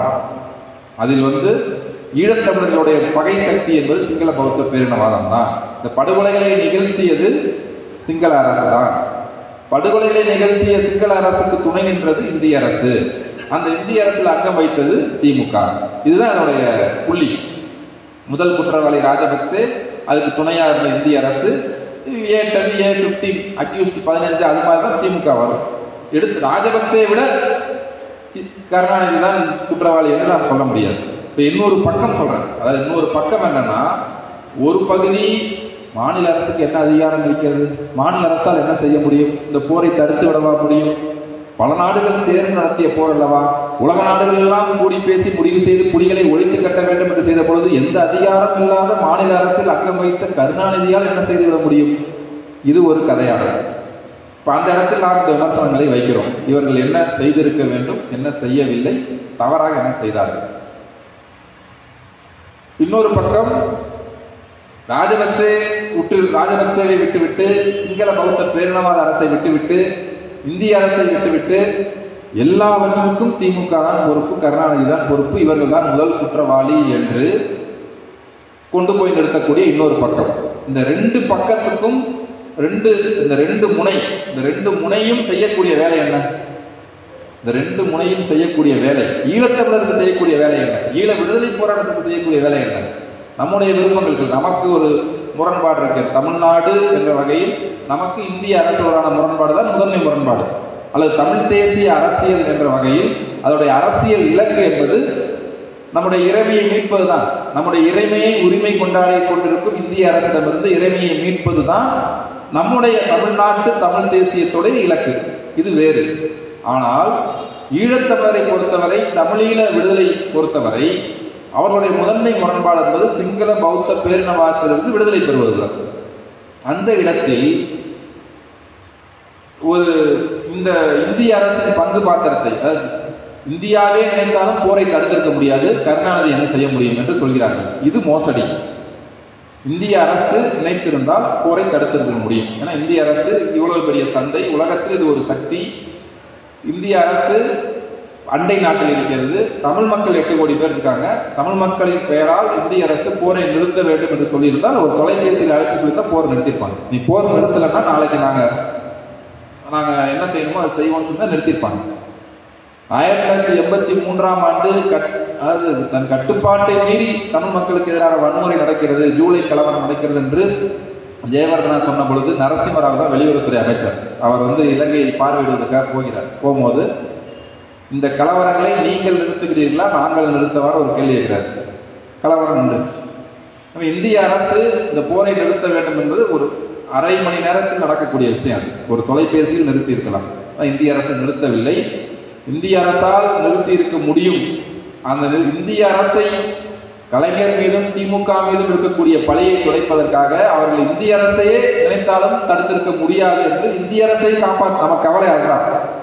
இந்திய அரசை காப்பாற்றுவதற்கு போய் அதை பிடிக்கிறார்கள். ஏன்னா இந்திய அரசின் பகுதியாக, ஆளும் வர்க்க கட்சியாக இந்திய அரசின் பகுதியாக அவர்கள் இருப்பதுதான் அந்த வேலையை செய்கிறார்கள். இன்னொரு பக்கம் இந்த ஒட்டுமொத்த இழப்புக்கும் அழிவுக்கும் காரணம் கலைஞர் தான், திமுக தான். தெலுங்கு, அதாவது சிங்கள பௌத்த பேரினவாத எதிர்ப்பை தெலுங்கு எதிர்ப்பாக, திமுக எதிர்ப்பாக, கலைஞர் எதிர்ப்பாக கொண்டு போய் சுருக்கி வைப்பதன் மூலம் அவர்கள் யாரை பாதுகாக்கிறார்கள் என்றால் அவர்களும் இந்திய அரசை பாதுகாக்கிறார்கள். இந்திய அரசோடு நமக்கு வளர வேண்டிய பகை, இந்திய அரசோடு நாம் தீர்க்க வேண்டிய கணக்கு, இவை எல்லாவற்றையும் பின்னுக்கு தள்ளிவிட்டு நாம் இந்த பிரச்சனை என்ன ஆயிடுச்சு இந்த 15 ஆண்டுகள் அப்படின்னா, உலக ஒழுங்கு இன அழிப்பை, அதாவது நெவர் அகைன், மீண்டும் ஒரு இன அழிப்பை நாம் அனுமதிக்க கூடாது என்று ஒவ்வொரு இன அழிப்பின் போதும் சொல்கிறார்கள். இந்த உலக ஒழுங்கு, இந்த வல்லரசிய உலக ஒழுங்கு என்பது இன அழிப்பை தடுக்கக்கூடியதாக இல்லை. இதன் மீது இதை மாற்றி அமைக்க வேண்டும் என்ற ஒரு அற உணர்ச்சி, ஒரு நீதியின் பார்ப்பற்ற உணர்ச்சி நாம் தமிழர்களிடம் வளர்க்க வேண்டும். இந்த இந்திய அரசு இந்த இன அழிப்பை நமக்கு நடத்தியிருக்கிறது. எத்தனை தலைமுறைகள் ஆனாலும் இந்திய அரசுடன் நாம் கணக்கு தீர்க்க வேண்டும் என்ற ஒரு அற உணர்ச்சியை, ஒரு அற சீற்றத்தை நம் மக்களிடம் வளர்க்க வேண்டும். உடனடி தேவை சிங்கள பௌத்த பேரினவாதத்திலிருந்து ஈழத்தமிழர்கள் விடுதலை பெற வேண்டும் என்ற மிகவும் ஒரு அப்ஜெக்டிவான, மிகவும் அப்ஜெக்டிவான இந்த உணர்வை, இந்த நோக்கத்தை நாம் வளர்க்க வேண்டும். இந்த மூணும் முக்கியமானது. இதுதான் நாம் நடந்திருக்க வேண்டும். மாறாக அது ஈழ அரசியல் என்பது, இன்றைக்கு தமிழ்நாட்டில் ஈழ ஆதரவு அரசியல் என்பது கருணாநிதி எதிர்ப்பு அரசியலாக, ஒரு பக்கம் கருணாநிதி எதிர்ப்பு அரசியலாகவும், இன்னொரு பக்கம் கருணாநிதி மீதான கரையை துடைக்கும் அரசியலாகவும் வக்கீரமடைந்து சுருங்கி போய் கிடைக்கிறது. இதுதான் இந்த 15 ஆண்டுகளில் நடந்திருக்கக்கூடியது. நடந்திருக்கக்கூடியதல்ல, நடந்திருக்க வேண்டியவைக்கு மாறாக நடந்திருப்பது என்னவென்றால் இது. அப்ப இந்த இடத்தில் நான் என்ன ஒரு கேள்வி கேட்கிறேன்னா, சரி, இந்த சிங்கள பௌத்த பேரினவாதம் இன அழிப்பை செய்தது, இந்திய அரசு துணை போனது, தமிழ்நாடு அரசில் புகுப்பு வைத்த திமுகவை நாம் விமர்சனப்படுத்துகிறோம். ஆனால் இதற்கு வெறும் தமிழ்நாடு என்ன செய்திருக்க வேண்டும், தமிழ்நாட்டு மக்கள் என்ன செய்திருக்க வேண்டும் என்பதில் இந்த ஒட்டுமொத்த பழியையும் ஒருவர் மீது போட்டுவிட்டு நாம் தப்பித்துக் கொள்ள முடியுமா? தமிழ்நாட்டு மக்களாகிய நாம் ஒரு நபர் மீதோ, ஒரு கட்சியின் மீதோ, ஒரு தலைவரின் மீதோ இந்த போரை நிறுத்த முடியாமல் போன குற்றத்திற்கு இந்த பழியை ஒருத்தர் மீது, ஒரு கட்சியின் மீது போட்டு மற்ற அனைத்து கட்சிகளும் தப்பித்துக் கொள்ள முடியுமா? இப்ப யார் பொறுப்பு? தமிழ்நாட்டில் உரிய வகையில் போராட்டம் நடந்து இந்திய அரசை ஒரு நிர்பந்தத்திற்கு உள்ளாக்கி இந்த போரை நிறுத்த முடியாமல் போனதற்கு யார் பொறுப்பு? கருணாநிதி மட்டும் பொறுப்பா?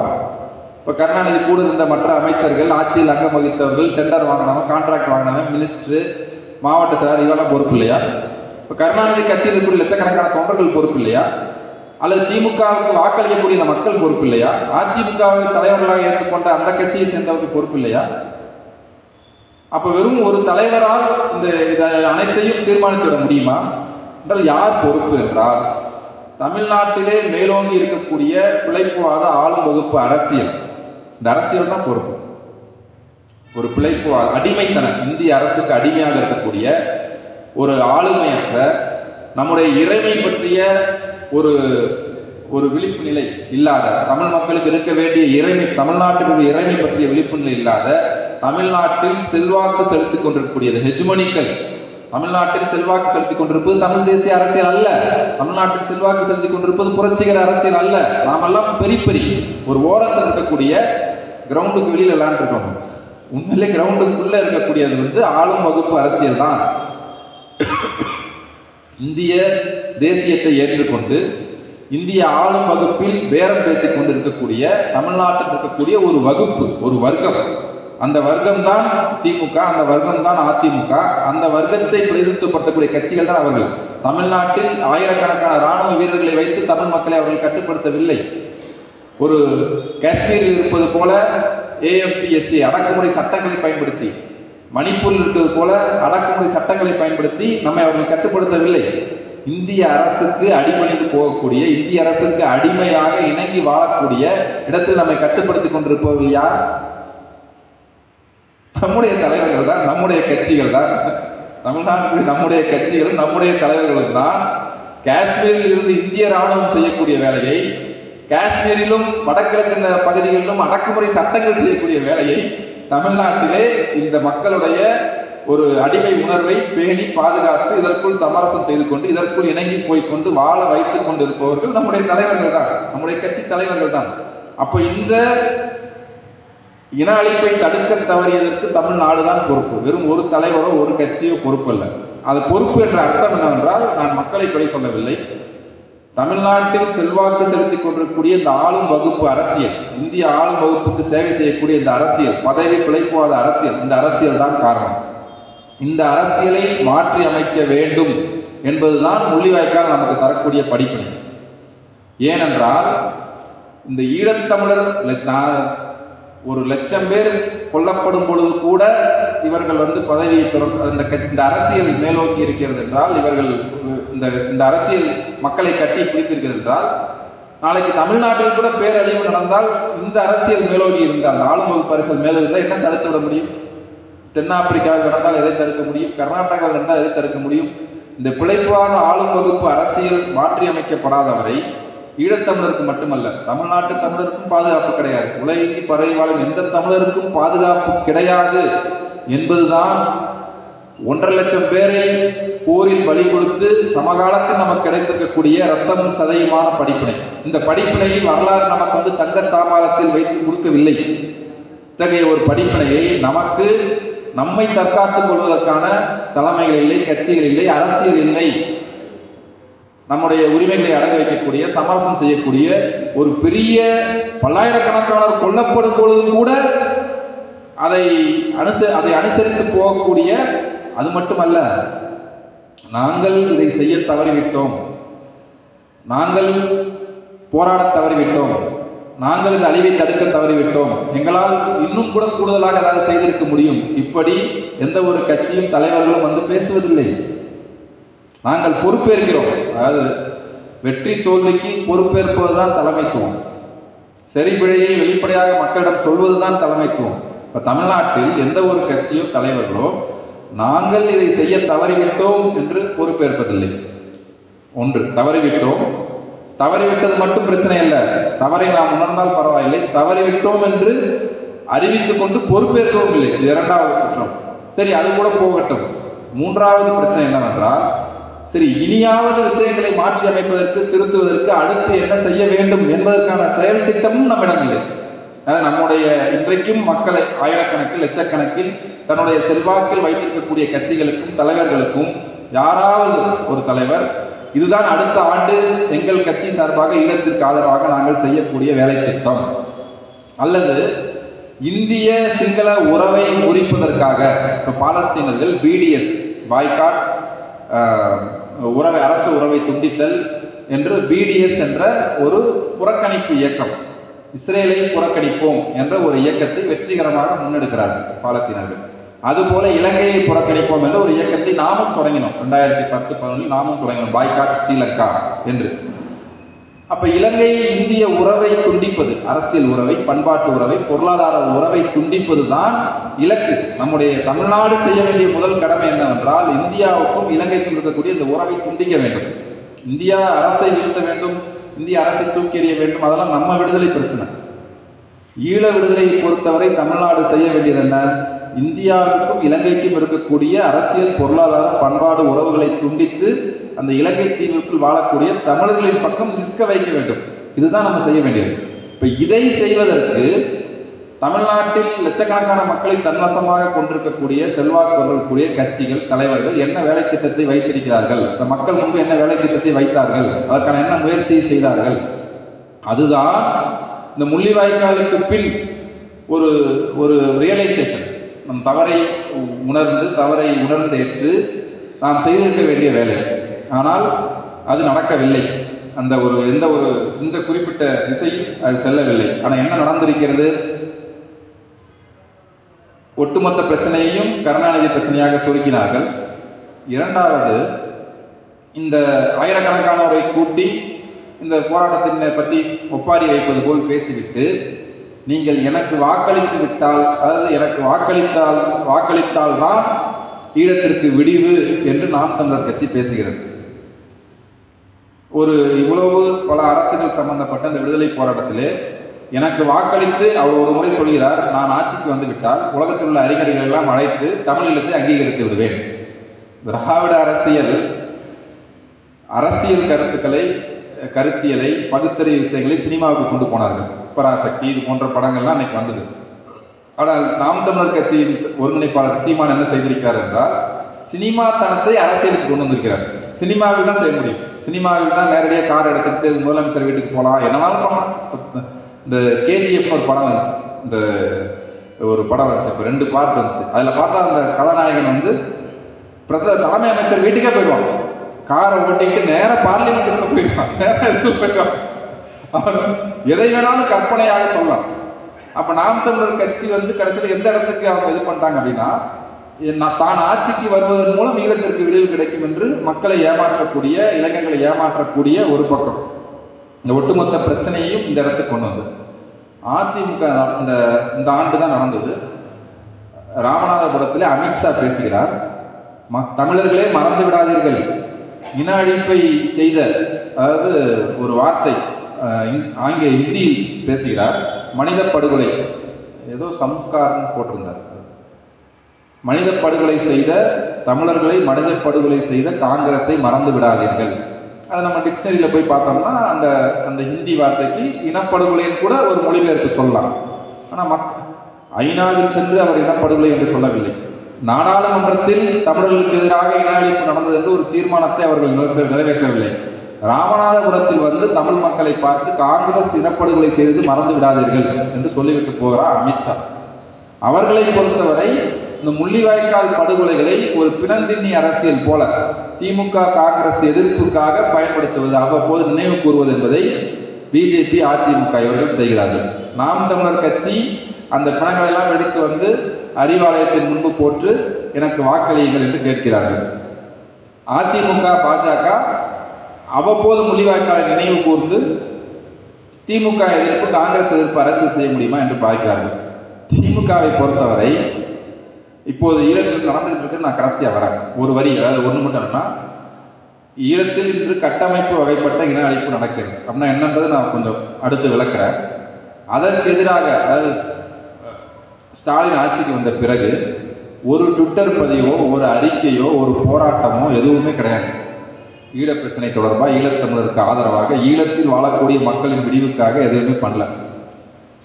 அவர் என்னன்னா, இந்த இவ்வளவு சிக்கலான இன அழிப்புக்கு நீதி கோருகிறோம், கட்டமைப்பு வகைப்பட்ட இன அழிப்பு நடக்கிறது, அதற்காக ஒரு துரும்பை கூட எடுத்து போடாமல் தமிழ்நாட்டில் வாழக்கூடிய ஏழைகளுக்கு வீடு கட்டி கொடுப்பதன் மூலம் ஒரு ஈழ அரசியலை ஒரு ஏதிரி நலத்திட்ட அரசியலாக ஒரு விளம்பர கம்பெனி போல திமுக வந்து செய்து கொண்டிருக்கிறது. இதுதான் நமக்கு இன்னைக்கு கலை யதார்த்தம் என்னவென்றால், ஒரு பக்கம் நாம் தமிழர் ஏன் செய்யறாங்கன்னா, இதற்குள், அதாவது இந்த பிரச்சனையை வந்து இந்த வட்டத்துக்குள்ள சுருக்கி ஒரு நல்ல கருத்தை உருவாக்கி கொள்ள முடியுமா என்று பார்க்கிறார்கள். அதை தாண்டி ஈழத்தில் வாழக்கூடிய மக்களுக்கு என்ன தேவை, அந்த கோரிக்கைகளுக்கு என்ன முகம் கொடுக்கணும் என்ற ஒரு எண்ணம் வந்து அவங்களுக்கு கிடையாது. தேர்தல் அறிக்கையில் போட்டுக் கொள்வார்கள், பொது வாக்கெடுப்பு நடத்த வேண்டும், பன்னாட்டு புலனாய்வு வேண்டும் என்று. ஆனால் செயல்பூர்வமாக கிடையாது. இப்போ ஒரு பக்கம் நாம் தமிழர் கட்சி, இன்னொரு பக்கம் பிஜேபி அதிமுக, இன்னொரு பக்கம் திமுகவோடு கூட்டணி இருக்கக்கூடிய கட்சிகள், அவர்கள் வரம்புக்குட்பட்ட வகையில் பேசுவார்கள். அவர்களிடம் வேலை திட்டமோ ஒரு நம்பிக்கையோ அல்லது எதிர்காலம் பற்றிய ஒரு கண்ணோட்டமோ இல்லை அதெல்லாம் எதுவும் கிடையாது. அவர்களுக்கெல்லாம் வந்து ஏதோ இப்போ ஈழ பிரச்சனை ஒட்டுமொத்தமாக வந்து இப்போ ஏன் அப்போ இவங்கெல்லாம் மாவீரர் நாள் நடத்துகிறாங்க? காரணம் என்ன? எல்லா கட்சியும் மாவீரர் நாள் அனுசரிக்கிறாங்களே, வேலுமுருகன் அனுசரிக்கிறாரு, விடுதலை சிறுத்தைகள் அனுசரிக்குது, இயக்கங்கள் அனுசரிக்கிறாங்க, நாம் தமிழர் கடைபிடிக்குது. ஏன் பண்ணுறாங்க? ஏன்னா மாவீரர் நாள்னு கூப்பிட்டா மக்கள் வருவாங்க. நம்ம நடத்தாம சொன்னா நம்ம கட்சிக்காரன் வேற ஒரு கட்சிக்காரன் மாவீரர் நாள் கூட்டத்துக்கு போயிடுவோம். அதனால நம்ம நடத்திட்டா நம்ம கூட வச்சுக்கலாம். அதுக்காக தான் நடத்துறாங்களே ஒழிய இந்த மாவீரரின் கனவை நாம் நனவாக்க வேண்டும் என்பதற்காக நடத்தவில்லை. தமிழ்நாட்டில் ஏன் மாவீரர் நாள் நடந்து கொண்டிருக்கிறது அப்படின்றால், நாம் நடத்தாவிட்டால் வேற ஏதாவது கட்சிக்காரன் நடத்தி நம்ம கட்சிக்காரன் உருவில் போயிடுவான். ஏன்னா எவன் நடத்தினாலும் மாவீரர்களின் பேரால் நடத்தினால் மக்கள் செல்வார்கள். இந்த ஈழ உணர்வு கொண்ட, தமிழ் தேசிய உணர்வு கொண்டவர்கள் எவன் நடத்தினாலும் போவான். ஏன்னா அவனுக்காக போகல, அந்த மாவீரர்களுக்காக போறாங்க. அந்த கூட்டத்துக்கு இந்த கட்சி தலைவருக்காக போகல, அந்த மாவீரர்களுக்காக போறாங்க.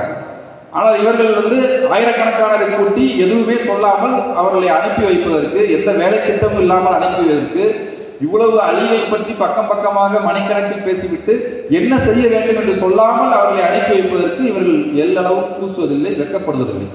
அப்படிதான் நம்முடைய அரசியல் யதார்த்தம் இருக்கிறது. யாரோ ஒரு நபரை நம்முடைய அரசியலுடைய ஒரு இந்த முள்ளிவாய்க்கால் என்பது ஒரு பல்கலைக்கழகம் போல. இது எல்லா உலக அரசியல் பேசலாம், உள்ளூர் அரசியல், எல்லா விஷயத்தையும் நம்ம கற்றுக்கலாம். அவ்வளவு அழிவு, அவ்வளவு பல பல பல சக்திகள் அது தலையிட்டு இருக்காங்க. அவ்வளவு பெரிய ஒரு படிப்பினையை அது தாங்கி இருக்கக்கூடிய ஒரு பிரச்சனை. ஆனால் அதை எவ்வளவுக்கு சுருக்கி, எவ்வளவுக்கு ஒரு சடங்கு போல, இந்த மாவீரர் நாளும் முள்ளிவாய்க்கால் நினைவு நாளும் ஒரு சடங்கு போல அதை மாற்றியது நம்முடைய தலைவர்கள் மிகவும் அதை ஒரு மாற்றி இருக்கிறார்கள். இன்றைக்கு அதுதான் அதோடைய நிலைமையாக இருக்கிறது.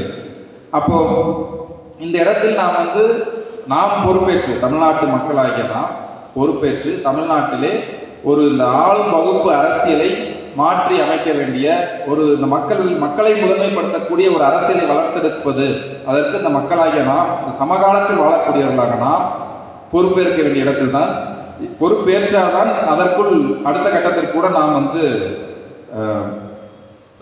செல்ல முடியும்.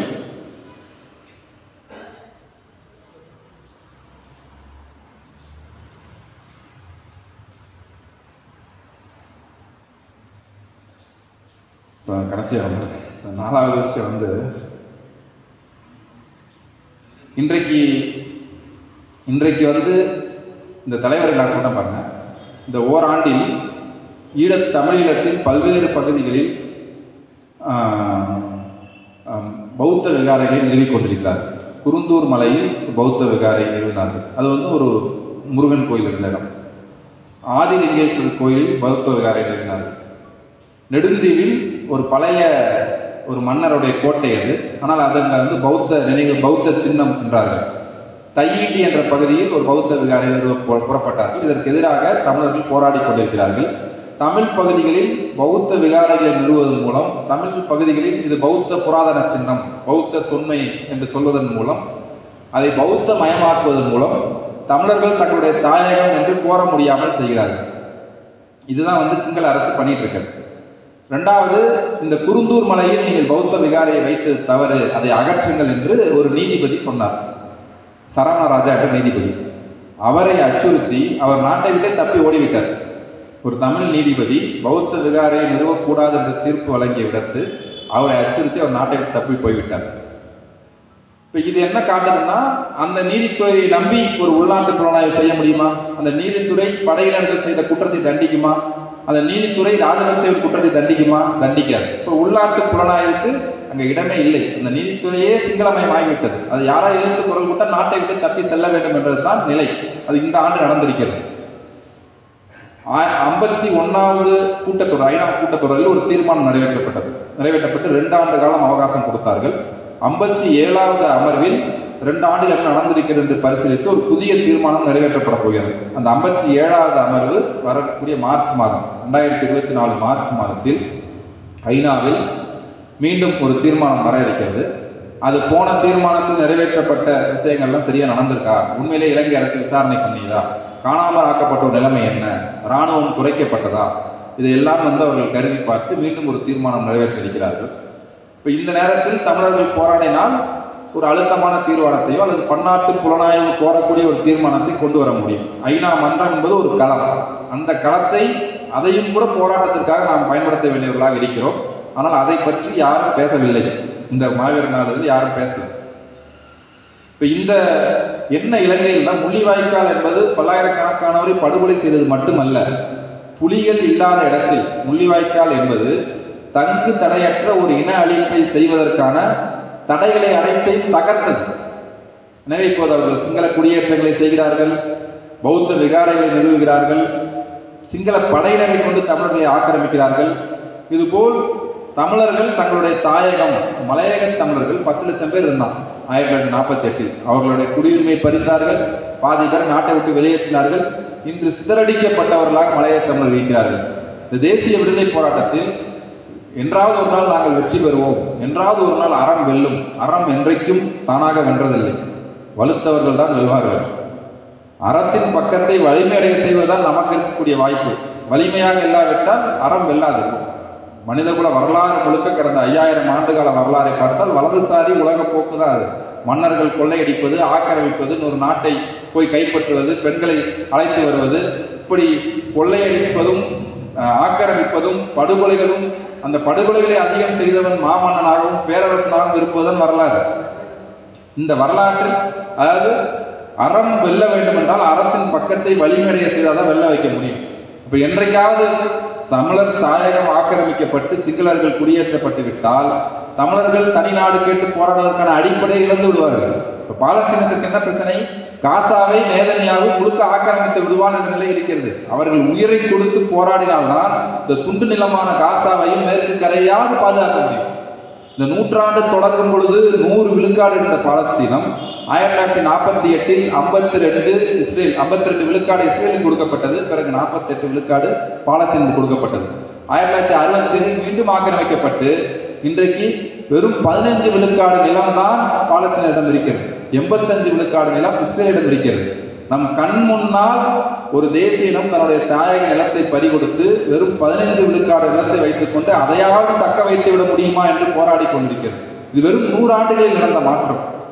எனவே இந்த 1948க்கு பின்னான காலநிலத்துக்கு பின்னான இந்த சகாப்தம் 47, அதாவது 1940 சொல்லணும்னா 1945 2ஆம் உலகப் போருக்கு பின்னான இந்த சகாப்தத்தில் தேசிய இனங்கள் தங்களை தற்காத்துக் கொள்ள தவறினால் அழிந்து போகக்கூடும். பாலஸ்தீனம் அழிந்து போகக்கூடும், காஷ்மீர் அழிந்து போகக்கூடும், மலையக தமிழர்கள் சிதறடிக்கப்பட்டு விட்டார்கள். குர்திஸ்தான் போராட்டம் என்ன ஆகும் என்று தெரியவில்லை. ஈழத்தமிழர் போராட்டமும் இன்னும் ஒரு 10-15 ஆண்டுக்குள் நாம் சில தற்காப்பு விஷயங்களை செய்து நிலத்தை பாதுகாக்காவிட்டால், சிங்கள குடியேற்றங்களை தடுக்காவிட்டால் போராட்டம் அழிந்து போகக்கூடும். வியட்நாமை எதிர்த்து அமெரிக்கா போராடி வெற்றி பெற்றார்கள் என்றால் வியட்நாம் தென்னிந்தியா அளவுக்கு ஒரு பெரிய பகுதி. 5000 மைலுக்கு அப்பால் இருக்கக்கூடிய அமெரிக்கா வியட்நாமை ஆண்டு கணக்கில் அடக்கி வைக்க முடியாது. ஆனால் ஈழம் அப்படி அல்ல. சிங்கள பௌத்த பேரினவாத அரசால் ஈழத்தை ஆக்கிரமிக்க முடியும். தொடர்ச்சியான நிலப்பகுதி, அந்த பகுதிக்குள் சென்று என்னுடைய நாடு என்று சொல்லி ஆக்கிரமித்துக் கொண்டிருக்கிறார்கள். ஆனால் அமெரிக்கா வியட்நாமை ஆக்கிரமிப்பதும் ஈழத்தை சிங்கள அரசு ஆக்கிரமிப்பதும் ஒன்றல்ல. அதோடைய வல்னரபிலிட்டி வேற, இதோடைய வல்னரபிலிட்டி வேற. காலனியத்தில் ஒரு நாட்டை பிரிட்டிஷ்காரன் நம்மளை இந்த இந்தியாவை ஆக்கிரமிக்கிறார் என்றாவது ஒரு நாள் அவனை விரட்டி அடிக்க முடியும், அது வேறு. ஆனால் ஒரு அரசுக்குள் நாம் இருக்கக்கூடிய இன்றைய நிலையில் இப்போ தமிழ்நாட்டில் என்ன ஆகும்னா அந்த உலகமயமாக்கத்துடைய நிலையில் நாம் ஒரு கூடு மட்டும் இருக்கும், ஆன்மா இருக்காது. முழுக்க அந்நிய முதலீடு, அந்நிய வளர்ச்சி கொள்கை, அந்நிய இது, நம்முடைய சொந்த சுயம் இருக்காது. நம்ம ஒரு நடைய நடந்துட்டு இருப்போம், நம்மளும் வாழ்ந்துட்டு இருப்போம். ஆனால் ஒரு சுயம் இல்லாத ஒரு ஒற்றை மையமாக அந்த உலகம், மேற்குலக மயமாக உலகம் மாறும். இல்லை சீனா தலைமையிலாக சீன மயமாகும் உலகம். இப்போ எப்படி ஐரோப்பிய மயமாகி இருக்கிறது? 500 ஆண்டுகளில் வாஸ்கோடகமாவுக்கு பின்னால் அந்த சகாப்தத்தில் உலகம் ஐரோப்பிய மயமாகி இருக்கிறது. உலகம் முழுக்க ஐரோப்பிய மயமாகி இருக்கிறது. சீனாவின் கைக்கு உலகம் சென்றால் 50 ஆண்டுகளில், இந்த 500 ஆண்டுகளில் நடந்த ஐரோப்பிய மயம் 50 ஆண்டுகளில் சீன மயமாகும். ஆனால் நம்முடைய சுயத்தை நாம் இழந்து விடுவோம் போராட தவறினார். அப்ப அப்படி ஒரு அபாயம் 2ஆம் உலக போருக்கு பிறகு நாடுகள் விடுதலை அடைந்தன. அந்த நாடுகளுக்குள் அடிமைப்பட்டிருக்கக்கூடிய அரசுகளற்ற தேசங்கள், நாம் 4ஆம் உலகத்தவர்கள், நமக்கென்று அரசுகள் இல்லை, அரசுகளற்ற தேசங்கள் அழிந்து போகக்கூடும். இந்த அபாயம் இருக்கிறது என்ற யதார்த்தத்தில் நின்றுதான் நம்முடைய எதிர்கால போராட்டங்களை திட்டமிட வேண்டியவர்களாக இருக்கிறோம். பொதுவாக என்றாவது ஒரு நாள் நாங்கள் வெல்வோம், மாவீரர்கள் ஈகம் வீண் போகாது என்று நாம் கருதி கொள்ள முடியாது. அது நல்லெண்ணம், அது தூய்மைவாதம், அது கண்மூடித்தனமான லட்சியவாதம். நாம் அப்ஜெக்டிவாக கண்ணுக்கு உள்ளது உள்ளபடி, கண்ணுக்கு நேருக்கு நேராக தெரியக்கூடிய உண்மையை ரத்தம் சதையுமாக நிர்வாணமாக அதை தரிசித்து என்ன இன்னைக்கு செய்யணுமோ, தற்காத்துக் கொள்வதற்கு என்ன செய்யணுமோ அந்த இடத்தில் தான் நாம் இருக்கிறோம். இப்போ அதை திட்டமிட்டு செய்ய வேண்டிய அவசரத்தில் இருக்கிறோம். இப்போ இந்த இடத்தில் இதுதான் ஈழத்தில் நடந்துட்டு இருக்குது. அப்ப கட்டமைப்பு வகைப்பட்ட இன அழிப்பு, ஸ்ட்ரக்சரல் ஜெனோசைட் என்று நாம் வரையறுக்கிறோம். அது துப்பாக்கி சட்டம் இல்லை, வான்வெளி குண்டுவீச்சு இல்லை, ரசாயன குண்டுவீச்சு இல்லை, கொத்து கொத்தாக மக்கள் சாகவில்லை என்று நினைக்க வேண்டாம். தாயக பறிப்பு நடந்து கொண்டிருக்கிறது, சிங்கள குடியேற்றங்கள் நடந்து கொண்டிருக்கிறது, கடலோரங்கள் ஆக்கிரமிக்கப்படுகின்றன, படையினரை வைத்து அங்கு குடியேற்றுகிறார்கள், பௌத்த விகாரங்களை நிறுவுகிறார்கள். இப்போ இதெல்லாம் நடந்து கொண்டிருப்பது கட்டமைப்பு வகைப்பட்ட இன அழிப்பு என்று நாம் சொல்கிறோம். இதை தடுப்பதற்கு தமிழ்நாட்டில் இயக்கம் வேண்டும். இதுதான் ஈழ ஆதரவு இயக்கம். இன்று தமிழ்நாட்டில் ஈழ ஆதரவு இயக்கம் என்பது என்ன? முள்ளிவாய்க்கால் இன அழிப்புக்கு நீதி. இப்ப இந்திய அரசு சொல்வது என்ன? ஏன் நெடுமாறன் காசி இதை பேசுகிறார்கள்? அந்த இடத்துக்கு வந்துருவோம். இந்திய அரசு பாரு, இன அழிப்பு, இந்த முள்ளிவாய்க்கால் இதெல்லாம் பேசாதீங்க, நாங்க சொல்றது கேளுங்க, 13வது திட்டத்தை ஏற்றுக்குங்க, இது பேசுவோம் அப்படின்ற இடத்துக்கு இந்திய அரசு பேசுறாங்க. உலக நாடுகள் அதான் பேசுறாங்க. இந்த ஜி இப்போ பாலஸ்தீன விஷயத்தில் ஐநாவே சொல்றாங்க, ஐயோ இன அழிப்பு நடந்துரும், இன அழிப்பு நடக்குது, இது இன அழிப்பு தான் அப்படின்னு சொல்றாங்க. உக்ரைன் விஷயத்திலையும் பேசினாங்க அதை. அப்ப இன்னைக்கு ரஷ்யாவுக்கு எதிராக போர் குற்றங்கள், மனித குலத்துக்கு எதிரான குற்றங்கள், இன அழிப்பு குற்றங்கள்னு மேற்குலகம் பேசுது. இஸ்ரேலுக்கு எதிராக அரபு நாடுகள், பன்னாட்டு வல்லுநர்கள் இன அழிப்பு செய்யறாங்க, கொத்து கொத்தாக பாலஸ்தீனத்தை கொள்கிறார்கள், போர் குற்றங்கள் செய்கிறார்கள், மனித குலத்துக்கு எதிரான குற்றங்கள் செய்கிறார்கள். அதாவது இந்த அரபு உலக நாடு OIC, organisation of Islamic cooperation, இஸ்லாமிய ஒத்துழைப்புக்கான அமைப்பு, அவங்க நேதன்யாகு செய்த போர் குற்றங்களுக்கு பொறுப்பு கூற வைக்க வேண்டும் என்று அவர்கள் தீர்மானம் நிறைவேற்றியிருக்கிறார்கள். எனவே உலகம் இன்று போர் குற்றங்களை பற்றியும், போன ஆண்டு மாவீர நாளுக்கு இந்த ஆண்டு மாவீர நாளுக்கு என்ன வேறுபாடு என்றால், உக்ரைனின் போர் குற்றத்தை பற்றி உலகம் பேசிக் கொண்டிருக்கிறது. உக்ரைனில் நடக்கக்கூடிய போர் குற்றங்கள் பற்றி உலகம் பேசுகிறது ரஷ்யாவுக்கு எதிராக. பாலஸ்தீனத்தில் நடக்கக்கூடிய போர் குற்றங்கள், மனித குலத்திற்கு எதிரான குற்றங்கள், இன அழிப்பு குற்றங்களுக்கு எதிராக உலகம் பேசிக் கொண்டிருக்கிறது. இப்ப நம்முடைய விஷயத்தை இன்னைக்கு உலகத்துல எடுத்து செல்ல முடியும். இதெல்லாம் நமக்கு உருவாகி கொண்டிருக்கக்கூடிய சாதகமான நிலைமை. அப்ப இந்த இடத்தில் முள்ளிவாய்க்கால் இன அழிப்பு என்பதை பேசக்கூடாது, அதற்கு நீதி என்பதை கேட்கக்கூடாது என்று இந்திய அரசு சொல்கிறது. நாம் என்ன சொல்கிறோம் என்றால், திம்பு 1985 திம்பு உடன்படிக்கையில் 3 அடிப்படைகளை அவர்கள் சொன்னார்கள். ஒன்று, வடக்கு கிழக்கு தமிழர்களுடைய தாயக பகுதி. இரண்டாவது, தமிழர்கள் ஒரு தேசிய இனம், ஈழத்தமிழர்கள் சொல்றாங்க. மூன்றாவது, அவர்களுக்கு சுயநிர்ணய உரிமை இருக்கிறது. இந்த 3 அடிப்படையில் தான் ஒரு அரசியல் தீர்வை எட்ட வேண்டும் என்பது திம்பு உடன்படிக்கையின் அடிப்படை. இப்ப இன்றைக்கு முள்ளிவாய்க்கால் இன அழிப்பு என்பதை 4வது அடிப்படையாக நாம் சேர்க்க வேண்டும். எங்களுக்கு இழைக்கப்பட்ட இன அழிப்பு, எங்களுக்கு எதிராக இழைக்கப்பட்ட குற்றங்கள், இதை பற்றி பேசக்கூடாது என்று உலகத்தின் எந்த வல்லரசும் நம்மளை கட்டாயப்படுத்த முடியாது. இதில் தமிழ்நாடு அரசு, தமிழ்நாட்டில் இருக்கக்கூடிய ஈழ ஆதரவு இயக்கங்கள், கர்நாடகாவில் இருக்கக்கூடிய ஈழ ஆதரவு இயக்கம் என்பது விடாப்பிடியாக நாம் பிடித்துக் கொள்ள வேண்டியது என்னவென்றால், ஏனென்றால் முள்ளிவாய்க்காலில் 70,000க்கும் மேற்பட்ட தமிழர்கள் கொல்லப்பட்டிருக்கிறார்கள் என்பதை ஐநா மன்றம் ஏற்றிருக்கிறது. ஐநாவுடைய ஆய்வறிக்கை முதலில் 40,000 என்றது, கடைசியாக 2014ஆம் ஆண்டு 70,000க்கும் மேற்பட்ட தமிழர்கள் கொல்லப்பட்டிருக்கிறார்கள் என்று சொல்லியிருக்கிறார்கள். எனவே இந்த தமிழர்கள் கொல்லப்பட்டது, இன அழிப்புக்குள்ளானதை நாங்கள் பேசக்கூடாது, அதற்கான நீதி கேட்கக்கூடாது என்று உலகத்தில் இந்த உலகை படைத்த கடவுளே சொன்னாலும் அதை ஒத்துக்கொள்ளக்கூடாது. நாமும் ஒத்துக்கொள்ளக்கூடாது, ஈழத்தமிழும் ஒத்துக்கொள்ளக்கூடாது. இது ஒரு மிக முக்கியமான ஒரு அடிப்படை.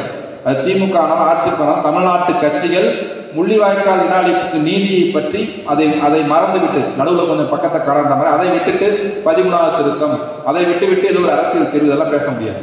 இது இன அழிப்பு என்பதிலிருந்து தான் பேச தொடங்கணும். அது இந்திய அரசுல 2வது. தமிழ்நாட்டில் காங்கிரஸோ பிஜேபியோ கூட பேச வராங்கன்னா, இன அழிப்புன்னு ஒத்துக்கிறியா இல்லையா, அதை பேசு. அண்ணாமலை இது இன அழிப்புன்னு ஒத்துக்கிறியா இல்லையா? ஏன் சிபிஎம் கூட, மார்க்சிஸ்ட் கட்சி கூட வெளிப்படையாக அவர்கள் ஃப்ரண்ட் லைனில் என்றாம் காசா ஜினசைடு, காசா இன அழிப்பு என்று அவர் போடுகிறார். ஆனால் ஈழத்தில் நடந்த இன அழிப்பு என்பதை மார்க்சிஸ்ட் கட்சி கூட ஒத்துக்கொள்வதில்லை. ஏன் ஒத்துக்கொள்ளவில்லை? இன அழிப்பு என்று ஒத்துக்கொண்டால் அவர்கள் தனிநாடு பெறக்கூடிய ஈடுசெய் நீதி, பரிகார நீதி, ரெமடியல் ஜஸ்டிஸ், இந்த இழப்புக்கு ஈடு செய்வதற்காக அவர்கள் தனி நாடு, தனி அரசு அமைக்கக்கூடிய உரிமை பெற்றவர்கள். அதுதான் உலக வழமை. அப்ப இன அழிப்பு என்று ஒத்துக்கொண்டால் அதை ஒத்துக்கொள்ள வேண்டி வரும். அதனால் ஒத்துக்க மாட்டேங்கிறாங்க. எனவே இந்த இடத்தில் நாம் இந்த பற்றை, இந்த ஒரு அற வலிமையை, இதை நாம் விட்டுவிடக்கூடாது. பிறகு உடனடியாக நடந்து கொண்டிருக்கக்கூடிய கட்டமைப்பு வகைப்பட்ட இன அழிப்பு, சிங்கள இராணுவமே வெளியேறு என்று கல்லை வீசி போராட வேண்டும், சிங்கள குடியேற்றங்களை அப்புறப்படுத்த வேண்டும் என்று போராட வேண்டும், பௌத்த விகாரைகளை அப்புறப்படுத்த வேண்டும் என்று போராட வேண்டும். இதையெல்லாம் உடனடி கோரிக்கைகளாக அவர்கள் செய்ய வேண்டும், அவர்களுக்கு ஆதரவாக நாம் செய்ய வேண்டும், தமிழக அரசை குரல் கொடுக்க வைக்க வேண்டும். துவாரகா துவாரகா இப்போ நிறைய தகவல்கள்லாம் வந்துருச்சு. அது அவங்க துவாரகா என்று ஒருவரை முன்னிறுத்தி ஒரு ஆள்மாறாட்ட அரசியல் செய்து விட்டார்கள் என்பதுதான் இப்போது பரவலாக வந்திருக்கக்கூடிய செய்தி. போரில் பிரபாகரன் தப்பித்து வெளியே வரவில்லை, பிரபாகரன் உயிருடன் இருப்பதற்கு வாய்ப்பில்லை, உயிருடன் இல்லை என்பதுதான் எல்லோரும் சொல்லிக் கொண்டிருப்பது. மதிவதனி கொல்லப்பட்ட புகைப்படத்தை ஒரு சிங்கள படை தளபதி வெளியிட்டிருக்கிறார். அது வந்து ஒரு ஓராண்டுக்கு முன்பு அவன் ஒரு பேட்டி கொடுத்தப்ப அவன் அதை வெளியிட்டான். அவன் ராஜபக்சேக்கு எதிராக வெளியிட்டாங்க. மதிவதனி கொல்லப்பட்ட அந்த புகைப்படம் கிடைத்திருக்கிறது. ஆனால் துவாரகா கொல்லப்பட்ட அந்த உடல், அந்த புகைப்படம் கிடைக்கவில்லை. துவாரகாவை அடக்கம் செய்தவர்கள், அங்கே அடக்கம் செய்தவர்கள், அதில் பங்கு பெற்றவர்கள், இது போல இதோடு தொடர்புடைய பல போராளிகள் பலரும் இன்னும் பேச முன்வரவில்லை. அவர்கள் பேச வந்தார்கள் என்றால் இன்னும் அம்பலமாகும். எனவே துவாரகா என்றொருவர் மாவீரர் நாளில் தோன்றி பேசினார் என்பது ஒரு பொய் செய்தி, அது ஒரு ஆள் மாறாட்டம் என்பது கிட்டத்தட்ட மெய்ப்பிக்கப்பட்டுவிட்டது, அது முடிஞ்சு போச்சு. இதை ஏன் செய்தார்கள்? இதை ஏன் செய்தார்கள்? யார் செய்தார்கள்? எதற்காக செய்தார்கள்? இது வந்து புலிகளுக்கு நிறைய சொத்து இருக்கு வெளிநாட்டில், அந்த பணத்தை எல்லாம் திருடுவதற்கு இது பண்றதுக்காக செய்தார்கள் என்று ஒரு குற்றச்சாட்டை சொல்கிறார்கள். இதை வைத்து நிதி திரட்டுவதற்கு, இதை வைத்து பணத்தை கலெக்ஷன் பண்றதுக்காக இதை சொன்னார்கள் என்று சொல்கிறார்கள். ஆனால் நமக்கு என்ன பிரச்சனை? வெளியிலே, ஈழத்திற்கு வெளியில், தமிழ்நாட்டுக்கு வெளியில் புலம்பெயர்ந்து வாழக்கூடிய தமிழர்களிடையே செயல்படக்கூடிய அமைப்புகள், அதில் ஏதோ ஒரு அமைப்பு தான் அந்த வேலையை செஞ்சிருக்கு. ஏதோ ஒரு ஃபேக்ஷன், பல அமைப்புகள் இருக்கிறார்கள், ஏதோ ஒரு அமைப்பு தான் துவாரகான ஒருத்தரை முன்னிறுத்துவோன்னு சொல்லி செஞ்சிருக்காங்க. ஸோ அந்த அமைப்பு வேற, நமக்கு அவங்கள தெரியாது, அவங்கள பற்றி அதிகம் தெரியாது. ஆனால் தமிழ்நாட்டில் நெடுமாறன் ஐயா, பழ நெடுமாறனும் காசி அனந்தனும் துவாரகா வந்து விட்டார், பிரபாகரன் அனுப்பியிருக்கிறார். இதே நெடுமாறனும் காசி அனந்தனும் கடந்த பிப்ரவரி மாதம், இந்த ஆண்டு பிப்ரவரி மாதம் பிரபாகரன் உயிருடன் இருக்கிறார் என்று பேசி பார்த்தார்கள். ஆனால் அது எடுபடவில்லை. இப்போது பிரபாகரன் அனுப்பி வைத்திருக்கிறார் துவாரகாவை என்று சொல்கிறார்கள். ஆனால் அவர்கள் ஏன் அதை சொல்கிறார்கள்? இப்ப அவர்கள் பணம் வாங்கிவிட்டார்கள், இந்திய உளவுத்துறையின் கைக்கூலிகள், இந்திய உளவுத்துறைக்கு இணங்கி போய்விட்டார்கள், இப்படியெல்லாம் அவர்கள் மீது விமர்சனங்கள் வைக்கப்படுகின்றன. ஒன்று, நாம்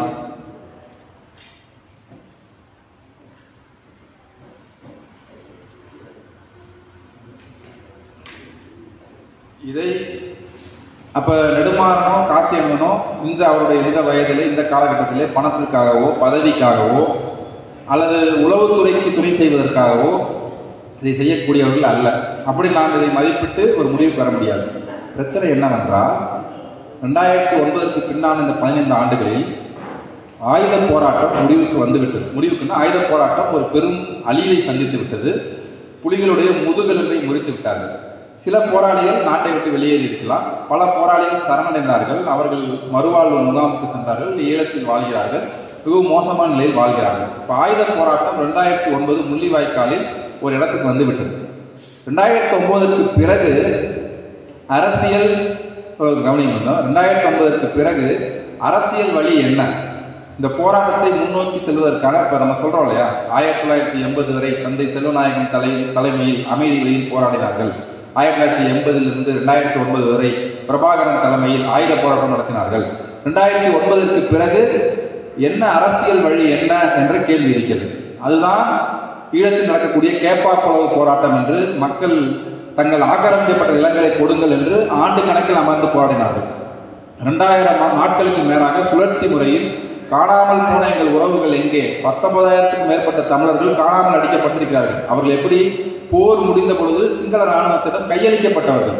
யாராவது புலிகள் இருந்திருக்கீங்களா, இயக்கத்தில் இருந்திருக்கீங்களா, வாங்க விசாரிச்சுட்டு அனுப்பிச்சிருவோம்னு சொல்றாங்க, உடனே ஒப்படைக்கிறாங்க. அதில் 40-50 சிறுவர்கள் வரை ஒப்படைக்கிறார்கள். ஆனால் அந்த 19,000க்கும் மேற்பட்டோர் திரும்பி வரவில்லை.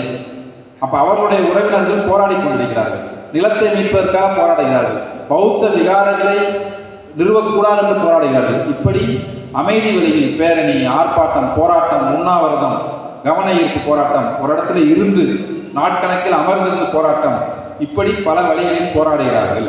எனவே போராட்ட வழி, அரசியல் வழி என்பது மாறி இருக்கிறது. இப்ப இந்த வழியில் உடன்படாமல் மீண்டும் ஒரு ஆயுத போராட்டம் நடத்த வேண்டும், தாக்குதல் நடத்த வேண்டும், இப்படிதான் நம்ம முன்னேறி போக முடியும். பழைய இந்த போன்ற அரசியல் வழி, அறவழி போராட்டங்கள்லாம் உதவாது, தாக்குதல் நடத்த முன்னேற முடியும் என்று கருதக்கூடியவர்கள் சிலர் இருக்கிறார்கள்.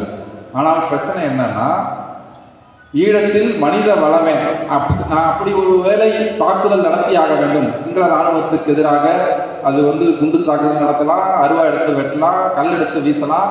ஆனால் என்ன வடிவத்தில் இந்த போராட்டத்தை அடுத்தடுத்து கொண்டு செல்ல வேண்டும் என்று முடிவு செய்ய வேண்டியவர்கள் யார்?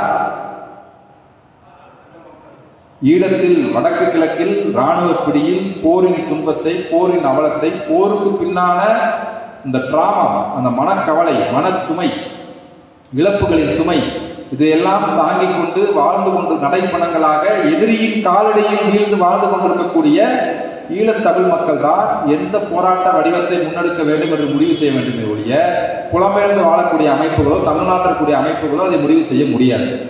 இன்றைய கால சூழல் என்பதும் கூட, அதாவது ஈழத்தில் இருக்கக்கூடிய அகநிலை என்பது ஒரு தீவிரமான, அன்னைக்கு 1980 சிங்கள ராணுவம் இப்படி கிடையாது, கண்காணிப்பு பொறியமைவு இப்படி கிடையாது. ஆனால் இன்றைக்கு ஒரு அதிநவீன கண்காணிப்பு பொறியமைவுகளை கொண்ட சிங்கள ராணுவம் வடக்கு கிழக்கு தமிழர் தாயக பகுதியில் குடிகொண்டிருக்கிறது. ஒரு மாத்திரத்தில் ஒரு பழைய மாதிரியான போராட்டத்தை நடத்திவிட முடியாது. இப்போ புதிய உத்திகளை கடைபிடித்து அந்த மக்கள் தான் அதை கூட யோசிக்கணும். அப்போ உடனடியான ஒரு ஆயுத போராட்ட வழிமுறை வேண்டும் என்று களத்திற்கு வெளியே இருக்கக்கூடிய யாரும் பரிந்துரை செய்ய முடியாது, அதற்காக நிதி திரட்ட முடியாது, அதற்கான ஒரு வேலையை செய்ய முடியாது. ரெண்டாவது, அப்படியான ஒரு சாதகமான சூழலும் இல்லை. அது எதை இப்போ துவாரகா வந்ததாக சொன்னது என்ன பண்ணோம்? 2019ஆம் ஆண்டு ஏப்ரல் மாதத்தில் ஈஸ்டர் குண்டுவெடிப்பு என்று இலங்கையிலே சர்ச்சுகளில், தேவாலயங்களில் குண்டு வெடித்தது. அந்த குண்டு வெடிப்பை பயன்படுத்தி கொண்டுதான் கோத்தபய ராஜபக்சே ஆட்சிக்கு வந்தார். அந்த குண்டுவெடிப்பை நடத்தியதே அவன் தான் என்று அம்பலமானது. கோத்தபய ராஜபக்சே தான் தன்னுடைய உளவு அமைப்பின் மூலமாக சில முஸ்லிம் பயங்கரவாத தீவிரவாதிகளை பிடித்து அவர்கள் மூலமாக இந்த குண்டுவெடிப்பை நடத்தி, பாருங்கள் பயங்கரவாதம் இருக்கிறது, நாங்கள் ஆட்சிக்கு வந்தால் தான் அதை தடுக்க முடியும் என்று திருப்பி ஆட்சிக்கு வந்தான். அப்போ மீண்டும் துவாரகா வருகை என்பது இப்போ நமக்கு தமிழ் மக்களுக்கு முடிஞ்சு போச்சு. இந்த மாதிரி அது போயிங்க, ஆள் மாறாட்டங்க, அது இவங்க சுவிட்சர்லாண்டில் இருக்காங்க, அவங்க அது உண்மை கிடையாது, நம்ம பேசி ஒரு வாரத்தில் இதை பேசிட்டோம், அடுத்து நமக்கு முள்ளிவாய்க்கால் நினைவு நாளுக்கு நிகழ்ச்சிக்கு போயிடுவோம். ஆனால் சிங்கள பாமர மக்களிடம் இது எப்படி, என்ன செய்தியை கொண்டு போகும்? சிங்கள கட்சிகள் எப்படி பயன்படுத்துவார்கள்? ராஜபக்சே எப்படி பயன்படுத்துவான்? கோத்தபய ராஜபக்சே எப்படி பயன்படுத்துவான்? மீண்டும் புலிகள் இருக்கிறார்கள், எங்கோ வந்து வருகிறார்கள், நாம் மறுபடியும் இந்த படைகளை தக்க வைக்க வேண்டும், இராணுவத்தை தக்க வைக்க வேண்டும் என்று சிங்கள பௌத்த பேரினவாதிகள் இதை தங்கள் விருப்பம் போல் பயன்படுத்திக் கொள்ளக்கூடும். அதற்கான வாய்ப்பை எதிரிக்கு கொடுத்திருக்கிறார்கள். எனவே இந்த பிரபாகரன் வருகிறார், துவாரகா வருகிறார், வந்துவிட்டார், அவர் பேசிவிட்டார் என்று சொல்லப்படுவதெல்லாம் அரசியல் வழியாக, போராட்ட வழியாக ஆயுத போராட்டத்தை நடத்த வேண்டும், இல்லை அதுதான் ஒரே வழி, அதை விட்டால் வேறு வழி இல்லை என்று களத்திற்கு வெளியே இருக்கக்கூடிய சிறு குழுக்கள், புலம்பெயர்ந்த நாடுகளில் வாழக்கூடிய அமைப்பு ஒரு சில அமைப்புகள் கருதக்கூடிய ஒரு அரசியல் வழி, ஒரு போராட்ட வழியின் வெளிப்பாடுகள். எனவே அந்த வழி புறக்கணிக்கப்பட வேண்டும். இன்றைக்கு ஒரு பக்கம் இந்த தீர்மானங்கள் போய்கொண்டிருக்கிறது, ஒரு பக்கம் அந்த மக்களிடமிருந்து ஒரு போராட்டம் எந்த வடிவத்தில் வந்தாலும் நம்ம ஆதரிப்போம். வடக்கு கிழக்கு வாழ் தமிழ் மக்களிடமிருந்து போராட்டம் எந்த வடிவத்தில் வந்தாலும் நாம் ஆதரிப்போம். ஆனால் வெளியிலிருந்து இந்த வடிவத்தை நீங்கள் எடுத்துக்கொள்ளுங்கள் என்று நாம் திணிக்கக்கூடாது. இன்றைய உலகளாவிய சூழல் என்பது சூழலும் உள்ளூரில் இருக்கக்கூடிய அகநிலையும் ஏராளமான உயிரிழப்புகளை சந்தித்த ஈழத்தமிழர்களும் உடனடியாக ஒரு கொரில்லா போராட்டத்தை நடத்தக்கூடிய அளவில் அவர்கள் இன்னும் எழுந்து வரவில்லை. அதை பரிந்துரை செய்வதோ என்பது கூட வெளியில் நமக்கு பொருத்தப்பாடு இல்லாத ஒன்று. இப்ப இந்த அரசியல் வழியின் வெளிப்பாடு தான் இவர்கள் இந்த தலைவர் வருகிறார், துவாரகா வருகிறார் என்று சொல்வதெல்லாம் என்றுதான் நான் இதை மதிப்பிடுகிறேன். எனவே நெடுமாறன், அதாவது புத்திசாலியான ஒரு எதிரியை விட முட்டாளாக இருக்கக்கூடிய நண்பன் மிகவும் ஆபத்தானவன் என்று ஒரு கூற்று உண்டு. புத்திசாலி எதிரியை விட நம்ம கூடவே இருக்க ஒரு முட்டாள் நம்ம கூட வச்சுங்க ஆபத்தானவன். அப்ப இந்த நேரத்தில் இந்த துவாரகா பிரபாகரன் வருகிறார் என்பதெல்லாம் முட்டாள்தனமான நமது நண்பர்கள், இந்த போராட்டத்தில் இத்தனை ஆண்டு காலமாக பயணித்தவர்கள் முட்டாள்தனமாக செய்யக்கூடிய செயல். இது எதிரி செய்யக்கூடிய புத்திசாலித்தனமான செயல் ஏற்படுத்தக்கூடிய அழிவை விடவும் இந்த முட்டாள்தனமான செயல்கள் நமக்கு அழிவை ஏற்படுத்தும். ஒருவேளை ஐயா பழனிமாறனும் காசியானந்தனும் நல்ல நோக்கத்தின் பேரால் இதை செய்யலாம் என்றால், ஒரு செயல், அரசியலில் ஒரு செயல், லெனின் சொல்கிறார், அரசியலில் ஒரு செயல் அதன் உன்னதமான நோக்கத்திலிருந்து மதிப்பிடப்படுவதில்லை, அது ஏற்படுத்தக்கூடிய விளைவுகளில் இருந்தால் மதிப்பிடப்படுகிறது.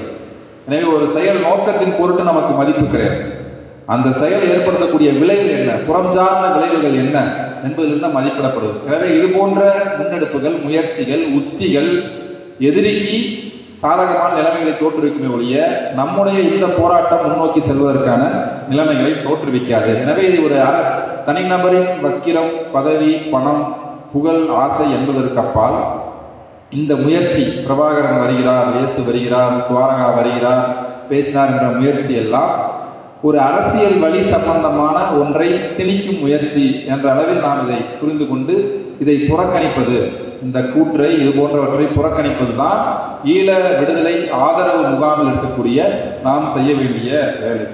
எனவே சுருக்கமாக சொல்ல வேண்டும் என்றால், நண்பர்களை, நட்பு சக்தி யார், சாத்தியப்படக்கூடிய நட்பு சக்தி யார் என்பதை ஈழத்தமிழர்கள் அடையாளம் கண்டு அந்த நட்பு சக்திகளை உருவாக்க வேண்டும். மிக முக்கியமாக இந்திய பெருங்கடல் சார்ந்த ஒரு அரசியல் தான் இலங்கை தீவின் அரசியல். உக்ரைனில் போர் கடந்த பிப்ரவரி 24ஆம் நாளிலிருந்து உக்ரைனில் போர் நடந்து கொண்டிருக்கிறது. அது கிழக்கு ஐரோப்பா. பாலத்தீனத்தில் அக்டோபர் 7 நடந்து கொண்டிருக்கிறது. அது மேற்காசியா, முடிஞ்சு போச்சு. இப்போ தெற்காசியா, தென்கிழக்கு ஆசியா. தென்கிழக்கு ஆசியாவில் தைவானில் எப்போது வேண்டுமானாலும் போர் வரலாம். தெற்காசியாவில், தென்கிழக்கு ஆசியா தைவானில் வரும். தெற்காசியாவில் அப்படியான ஒரு கொதிநிலை, அப்படியான ஒரு மையம், பல வல்லரசுகள் முட்டி மோதி கொள்ளக்கூடிய மையம் என்பது இந்திய பெருங்கடல் பாக் நீரிணை. எனவே யார் ஓய்ந்தாலும், ஸ்டாலின் போய் ஓய்ந்தாலும், எடப்பாடி ஓய்ந்தாலும், நாம் ஓய்ந்தாலும் இந்திய பெருங்கடலில் ஏறக்கூடிய புவிசார் அரசியல் போட்டி அலை எழுச்சிகள் ஓயாது. அந்த சுழி மேலே எழுந்து வரும். அது இலங்கை தீவில் மீண்டும் மீண்டும் இரத்தக்கலரையை ஏற்படுத்தும். அந்த இரத்தக்கலரை ஏற்படும் பொழுது தமிழ்நாட்டிலோ கர்நாடகாவிலோ வாழக்கூடிய தமிழர்கள் வேடிக்கை பார்த்து கொண்டிருக்க மாட்டார்கள். அவர்கள் போராட தடைப்படுவார்கள். எனவே ஈழத்தில் வாழக்கூடிய தமிழில் ஆதரவு விக்னேஸ்வரன் ஆகட்டும், சம்பந்தன் ஆகட்டும், சுமந்திரன் ஆகட்டும், கஜேந்திரகுமார் பொன்னம்பலம் ஆகட்டும், ஈழத்தில் இருக்கக்கூடிய தமிழ் தலைவர்கள், புதிதாக வரக்கூடிய யாழ் பல்கலைக்கழக மாணவர்களாகட்டும், இவர்கள் தமக்குள் ஒரு ஐக்கிய முன்னணியை காண வேண்டும். தமக்குள் அவர்கள் ஒன்றுபட்டு ஒரு ஐக்கிய முன்னணியை காணவில்லை என்றால் எதிரியை இவர்கள் கையாளுவதற்கு பதிலாக, அதாவது பல்வேறு நாடுகளில் அமெரிக்காவை ஈழத்தமிழர்கள் கையாளுவதற்கு பதிலாக, இந்தியாவை ஈழத்தமிழ் கையாளுவதற்கு பதிலாக இந்தியா ஈழத்தமிழர்களை கையாண்டுவிடும். தனித்தனியாக பிரிந்து இந்தியா தொண்டைமானோட தொடர்பு இருக்கான் இந்திய அரசு. ராதாகிருஷ்ணன் அதே மலையக தமிழகத்தில் செயல்படக்கூடிய இன்னொரு கட்சி, அவர்களோட தொடர்பு இருக்கான். விக்னேஸ்வரனோடு போயிருக்கார் டெல்லிக்கு, அவர் தொடர்பு இருக்கான். ஜனநாயக போராளிகள் இயக்கம் என்று முன்னாள் போராளிகளுடைய ஒரு அமைப்பு, புது கட்சி வந்திருக்கு. அவர்களும் இந்தியாவை வந்து போயிருக்காங்க. சம்பந்தனோடு தொடர்பு இருக்காங்க. சுமந்திரனை இந்தியாவிற்கு அழைத்து பிரஸ் கிளப்பில் வைத்து பேட்டி கொடுக்கிறார். எல்லாமே இந்திய அரசு எல்லாரோடும் தொடர்புல இருக்கு. இந்திய அரசோடு யார் ஈழத்தமிழர்கள் தொடர்பு இருப்பது பிரச்சனை இல்லை. ஏன்னா இந்திய அரசு அவர்களுக்கு பகைவர் கிடையாது. இந்திய உளவுத்துறையோ அவங்களோட உளவுத்துறையோ தூதரக உறவோ வைத்துக் கொள்வதில் பிரச்சனை இல்லை. ஏன்னா அவர்கள் ஈழத்தமிழர் நலன் பொருட்டு, ஈழ விடுதலை நலன் பொருட்டு இந்த ஒரு டிப்ளமேட்டிக் ரிலேஷன், அரசு உறவியல் சார்ந்த உறவு இருப்பது, ஏன்னா அவங்க எதிர்கால அரசு இருப்பது தவறல்ல. ஆனால் இவர்கள் எல்லோரையும் இந்திய அரசு கையாளுகிறது. எல்லோரையும் இந்திய அரசு தன் நலன் பொருட்டு. இப்ப எதுக்கு நெடுமாறன் காசி பேச வைக்கிறாங்க? இலங்கை அரசை மிரட்ட வேண்டும், சிங்கள அரசியலை குழப்ப வேண்டும். அதற்கான சாம பேத தான தண்டம். அமைதி பேச வேண்டுமா, சம்பந்தனை பயன்படுத்து. சண்டை பேச வேண்டுமா, காசியவனை பயன்படுத்து. வேறொரு நிலையை பேச வேண்டுமா, சுமந்திரனை பயன்படுத்து. விட்டுக் கொடுத்தலை பற்றி பேச வேண்டுமா, விக்னேஸ்வரனை பயன்படுத்து. இப்படி தன்னுடைய சிங்கள இலங்கை அரசை கையாளுவதற்கான சாம பேத தான தண்ட கருவிகளாக ஈழத்தமிழ் தலைமைகளை பயன்படுத்தி கொண்டிருக்கிறது இந்திய அரசு. இப்ப இந்திய அரசை நாம் பயன்படுத்த வேண்டும் என்றால் ஈழத்தமிழ் தலைமைகள் தமக்குள் ஒன்றுபட்டு ஐக்கிய முன்னணி ஒன்றை கண்டாக வேண்டும். இது ரொம்ப அப்படி அன்னைக்கு எல்டிடி இபிஆர்எஃப்டெலோ பிளாட் இருந்தார்கள். அவர்கள் தமக்குள் ஒன்றுபட்டு ஒரு ஐக்கிய முன்னணியை காண தவறிய இடத்தில் தான் எதிரியிடம் சரணடைந்தார்கள், எதிரியிடம் தோற்று போனார்கள். தமக்குள் சண்டையிட்டுக் கொண்டு எதிரியிடம் சரணடைய போகிறோமா, நமக்குள் ஒன்றுபட்டு கொண்டு உலகை நம்பக்கம் திருப்பி எதிரியை தனிமைப்படுத்தி வெற்றி பெறப் போகிறோமா? இதுதான் ஈழத்தமிழர்கள் முன்னெடுக்கக்கூடிய கேள்வி. இப்ப இதற்கு அவர்கள் ஐக்கிய முன்னணி என்ற ஒன்றை கண்டாக வேண்டும். அரசியல் என்பது கூட்டு சேர்வதுதான். இப்ப இந்திய தேர்தலில் கூட இன்னைக்கு முடிவுகள் வந்துவிட்டன. கிட்டத்தட்ட 3 இடத்தில் ராஜஸ்தான், மத்திய பிரதேஷ், சத்தீஸ்கர் 3லும் பிஜேபி வெற்றி பெற்று விட்டார் போல் இருக்கிறது. தெலங்கானாவில் காங்கிரஸ். அப்போ இப்போ இந்த இந்திய கூட்டணி என்ன ஆகும்? டிசம்பர் 3க்கு அப்புறம் பேசிக்கிறது காங்கிரஸ் சொன்னா பிஜேபி ஆட்சிக்கு வரப்போகிறதா இல்லையா, மோடி ஆட்சிக்கு வரப்போகிறாரா இல்லையா, மீண்டும் மோடியா இல்லையா என்பதை தீர்மானிக்க போவது பிஜேபிக்கு எதிராக எப்படி கூட்டணி அமையப் போகிறது என்பதுதான். இப்ப சன்சு என்ற போர் கலை பற்றிய நூல் எழுதிய சீன அறிஞர் சொல்கிறார், நீ போருக்கு கூட்டணி அமைச்சிட்டாலே பாதி போர் முடிஞ்சுது. கூட்டணி அமைச்சிட்டாலே பாதி போருக்கான யூகம் முடிஞ்சது. அப்புறம் போர்ல வெற்றி, அதாவது உன்னுடைய கூட்டணியே வெற்றியை நிர்ணயித்து விடுகிறது, வெற்றி தோல்வியை நிர்ணயித்து விடுகிறது. சண்டை போடுறது ஒரு ஒரு மிச்சம் உள்ள 50 விழுக்காடு தான். முதல் 50 விழுக்காடு போருடைய பகுதி வந்து நீங்கள் அமைக்கக்கூடிய கூட்டணி தான், கூட்டு சேர்தல் தான். அப்போ ஈழத்தமிழர்களை பொறுத்தவரை இன அழிப்பிலிருந்து தங்களை தற்காத்துக் கொள்ள வேண்டும். உணவு, உடை, உறைவு, இந்த 3 முக்கியம். அதை விட முக்கியம் பாதுகாப்பு. ஒடுக்கப்பட்ட தேசங்கள், தேசிய இனங்கள், அழிந்து விடக்கூடிய அபாயம் இருக்கக்கூடிய தேசிய இனங்கள் தங்களை தற்காத்துக் கொள்ள வேண்டும். சுரண்டலுக்கு அனுமதித்தால் கூட உயிரோடு இருப்பதற்கு தற்காத்துக் கொள்ள வேண்டும். ஈழத்தமிழர்கள் இன அழிப்பிலிருந்து தற்காத்துக் கொள்வதற்கான வியூகம் அமைக்க வேண்டும், அதற்கான கூட்டணியை அமைக்க வேண்டும். சாதகமான நிலைமைகள் உருவாகி கொண்டிருக்கின்றன. நான் ஏற்கனவே சொன்ன மாதிரி அமெரிக்காவுடைய தலையீட்டை தடுப்பதற்காகத்தான் இந்தியா ஈழத்தமிழர்களுக்கு ஆயுதம் கொடுத்தது, பயிற்சி கொடுத்தது. அது பனிப்போர் காலம். கவனிங்க, பனிப்போர் காலத்தில் அமெரிக்கா ஒரு முகாம், சோவியத் ஒரு முகாம். சோவியத் முகாமில் இந்தியா இருந்தது, அமெரிக்க முகாமில் இலங்கை இருந்தது. இலங்கையில் அமெரிக்காவுடைய தலையீட்டை கட்டுப்படுத்துவதற்கு தான் இந்தியா தலையிட்டு விடுதலை புலிகளுக்கும் GPRF பயிற்சி கொடுத்தது. இது 1980 பனிப்போர் காலம். 90 சோவியத் வீழ்ந்து விட்டது, உலகம் ஒற்றைமயமாகிவிட்டது. இப்போது கொரோனாவுக்கு பிறகு மீண்டும் உலகம் இருமுனையாக, இரு துருவமாக, ஒரு பைப்போலார் வேர்ல்ட், பனிப்போரை போல திட்டவட்டமாக பனிப்போர் சகாப்தத்திற்குள் நாம் அடியெடுத்து வைத்து விட்டோம் என்று நான் சொல்லவில்லை, அல்லது திட்டவட்டமாக ஒரு பைப்போலார் வேர்ல்டு, இரு முனையாக உலகம் ஆகிவிட்டது என்று சொல்லவில்லை. ஆனால் இரு முனையாக ஆவதை நோக்கிய நிலைமைகள் உருவாகி கொண்டிருக்கின்றன. எவால்விங் சிச்சுவேஷன், அதை நோக்கிய நிலைமைகள் உருவாகி கொண்டிருக்கின்றன. அது நமக்கு உக்ரைனில் தெரிகிறது, அது நமக்கு பாலஸ்தீனத்தில் தெரிகிறது, அது நமக்கு இந்திய பெருங்கடலிலும் தெரியும். எனவே அன்று அமெரிக்க தலையீட்டின் பெயரால் தலையிட்ட இந்தியா இனி இந்த 21ஆம் நூற்றாண்டின் 3வது பத்தாண்டில், இந்த பத்தாண்டில் சீனாவின் தலையீட்டின் பெயரால் இந்தியா தீவிரமாக தலையிட வேண்டிய நிர்பந்தம் ஏற்படக்கூடும். அப்ப இந்த சாதகமான நிலைமைகள் உருவாகும் பொழுது விடுதலைக்கு தகுதி உடையவர்களாக ஈழத்தமிழர்கள் தங்களை ஆக்கிக் கொள்ள வேண்டும். அவர்களுக்கு துணை செய்யக்கூடியவர்கள் நம்ம தமிழ்நாட்டிலும் கர்நாடகாவிலும் தீவிரமான ஈழ ஆதரவு இயக்கம், நீதியின் பார்ப்பட்டு, அறத்தின் பார்ப்பட்டு, முள்ளிவாய்க்கால் இன அழிப்புக்கு நீதி கோருவதன் பார்ப்பட்டு ஒரு இயக்கம் இருந்தால் நம்மால் பேரறிவாளர் சாந்தன் முருகனை வெளியில் எடுக்க முடிந்திருக்கிறது. நம்ம ஒரு வலுவான இயக்கம் இருந்தால் திமுக, அதிமுக போன்ற கட்சிகள் உட்படையவர்கள் அதில் உறுதியாக நின்றால் இந்திய அரசின் வெளியுறவு கொள்கையை ஒரு ரத்தம் சிந்தும் புரட்சியின் மூலம்தான் அந்த வெளியுறவு கொள்கையை மாற்ற முடியும் என்று நான் சொல்லவில்லை. ஒரு மக்கள் திரள் போராட்டங்களின் மூலம் பெரிய அளவில் ரத்தம் சிந்தாமல், பெரிய அளவில் உயிரிழப்பு இல்லாமல் கொள்கையில் உறுதியாக நின்றால் கண்டிப்பாக இந்திய அரசின் வெளியுறவு கொள்கையை எழக்கூடிய சாதகமான நிலைமைகளின் பின்புலத்தில் மாற்ற முடியும். தமிழ்நாட்டில் தூங்கி போய் படுத்து கிடந்தோம் என்றால் இந்தியா ஈழத்தமிழர்களை நிர்வாணமாக என்னிடம் வா, நான் சொல்வதை கேள், என்னோடு படு, எனக்கு ஒத்துழை என்று அவர்களை நடத்துவார்கள். தமிழ்நாட்டில் வலுவான ஈழ ஆதரவு இயக்கம் இல்லை என்றால், இப்போ காசி அண்ணன் நம்ம திட்டோம்னா காவி அண்ணன்றாங்க, விமர்சிக்கிறாங்க. அவர்கள் விமர்சனத்தை நான் அதாவது தமிழ்நாட்டில் வலுவான இயக்கம் இருந்தால் நிலைமை வேற மாதிரி ஆகும். ஆனால் அப்ஜெக்டிவாக அப்படி ஒரு கண்டிஷன் இல்லை. அப்போ அவங்க இந்தியாவுடைய காலில் போய் சரணடையக்கூடிய நிலைமை ஏற்படுது. தமிழ்நாட்டில் வலுவான இயக்கம் இருந்தால் அதன் மீது ஏறி நின்று அவர்கள் கூட இந்திய அரசிடம் பேரம் பேச முடியும். இல்லைன்னா நீ நாங்கள் சொல்றதை கேளுன்னு தான் சொல்லுவோம் இந்தியா. இப்போ நமக்குள்ள கடமைப்பாடு என்பது இந்த சாதகமான சூழலில் ஒட்டுமொத்த அரசியலை எடுத்து திமுக, அதிமுக, அந்த ஆளும் வகுப்பு, அண்ணாமலை, காங்கிரஸ்கார, திமுக, அதிமுக இவங்க கையில் கொடுத்தோம்னா இவங்க ஏதாவது கண்கட்டி வித்தையை பண்ணி காயடிச்சு போயிடுவாங்க. சரியான கோரிக்கைகளை முன்வைத்து இந்த சாதகமான நிலைமையில் ஈழத்தமிழருக்கு துணையாக பக்கபலமாக நிற்கக்கூடிய ஒரு அரசியல் தெளிவோடு நாம் இந்த ஈழ ஆதரவு இயக்கத்தை உருவாக்க வேண்டும். அது நமக்கு நிற்கக்கூடிய ஒரு உடனடி இது. இந்த அளவில் நான் என்னுடைய உரையை நிறைவு செய்கிறேன். உலக தமிழர்களின் தாகம் தமிழீழ தாயகம், இந்த மாவீரர்களின் கனவை நனவாக்குவதற்கு நம்மால் ஆகக்கூடிய, நம்மால் இயன்ற இந்த ஒரு நம்முடைய கடமை என்பதை நாம் அதற்கு நாம் பொறுப்பேற்று நாம் இந்த பொறுப்பேற்ற வகையில் நான் இந்த மாவீரர்களுக்கு என்னுடைய வீர வணக்கத்தை இன்னொரு முறை உறுதியாக்கி இந்த உரையை நிறைவு செய்கிறேன். இந்த வாய்ப்புக்கு தோழர்களுக்கு நன்றி.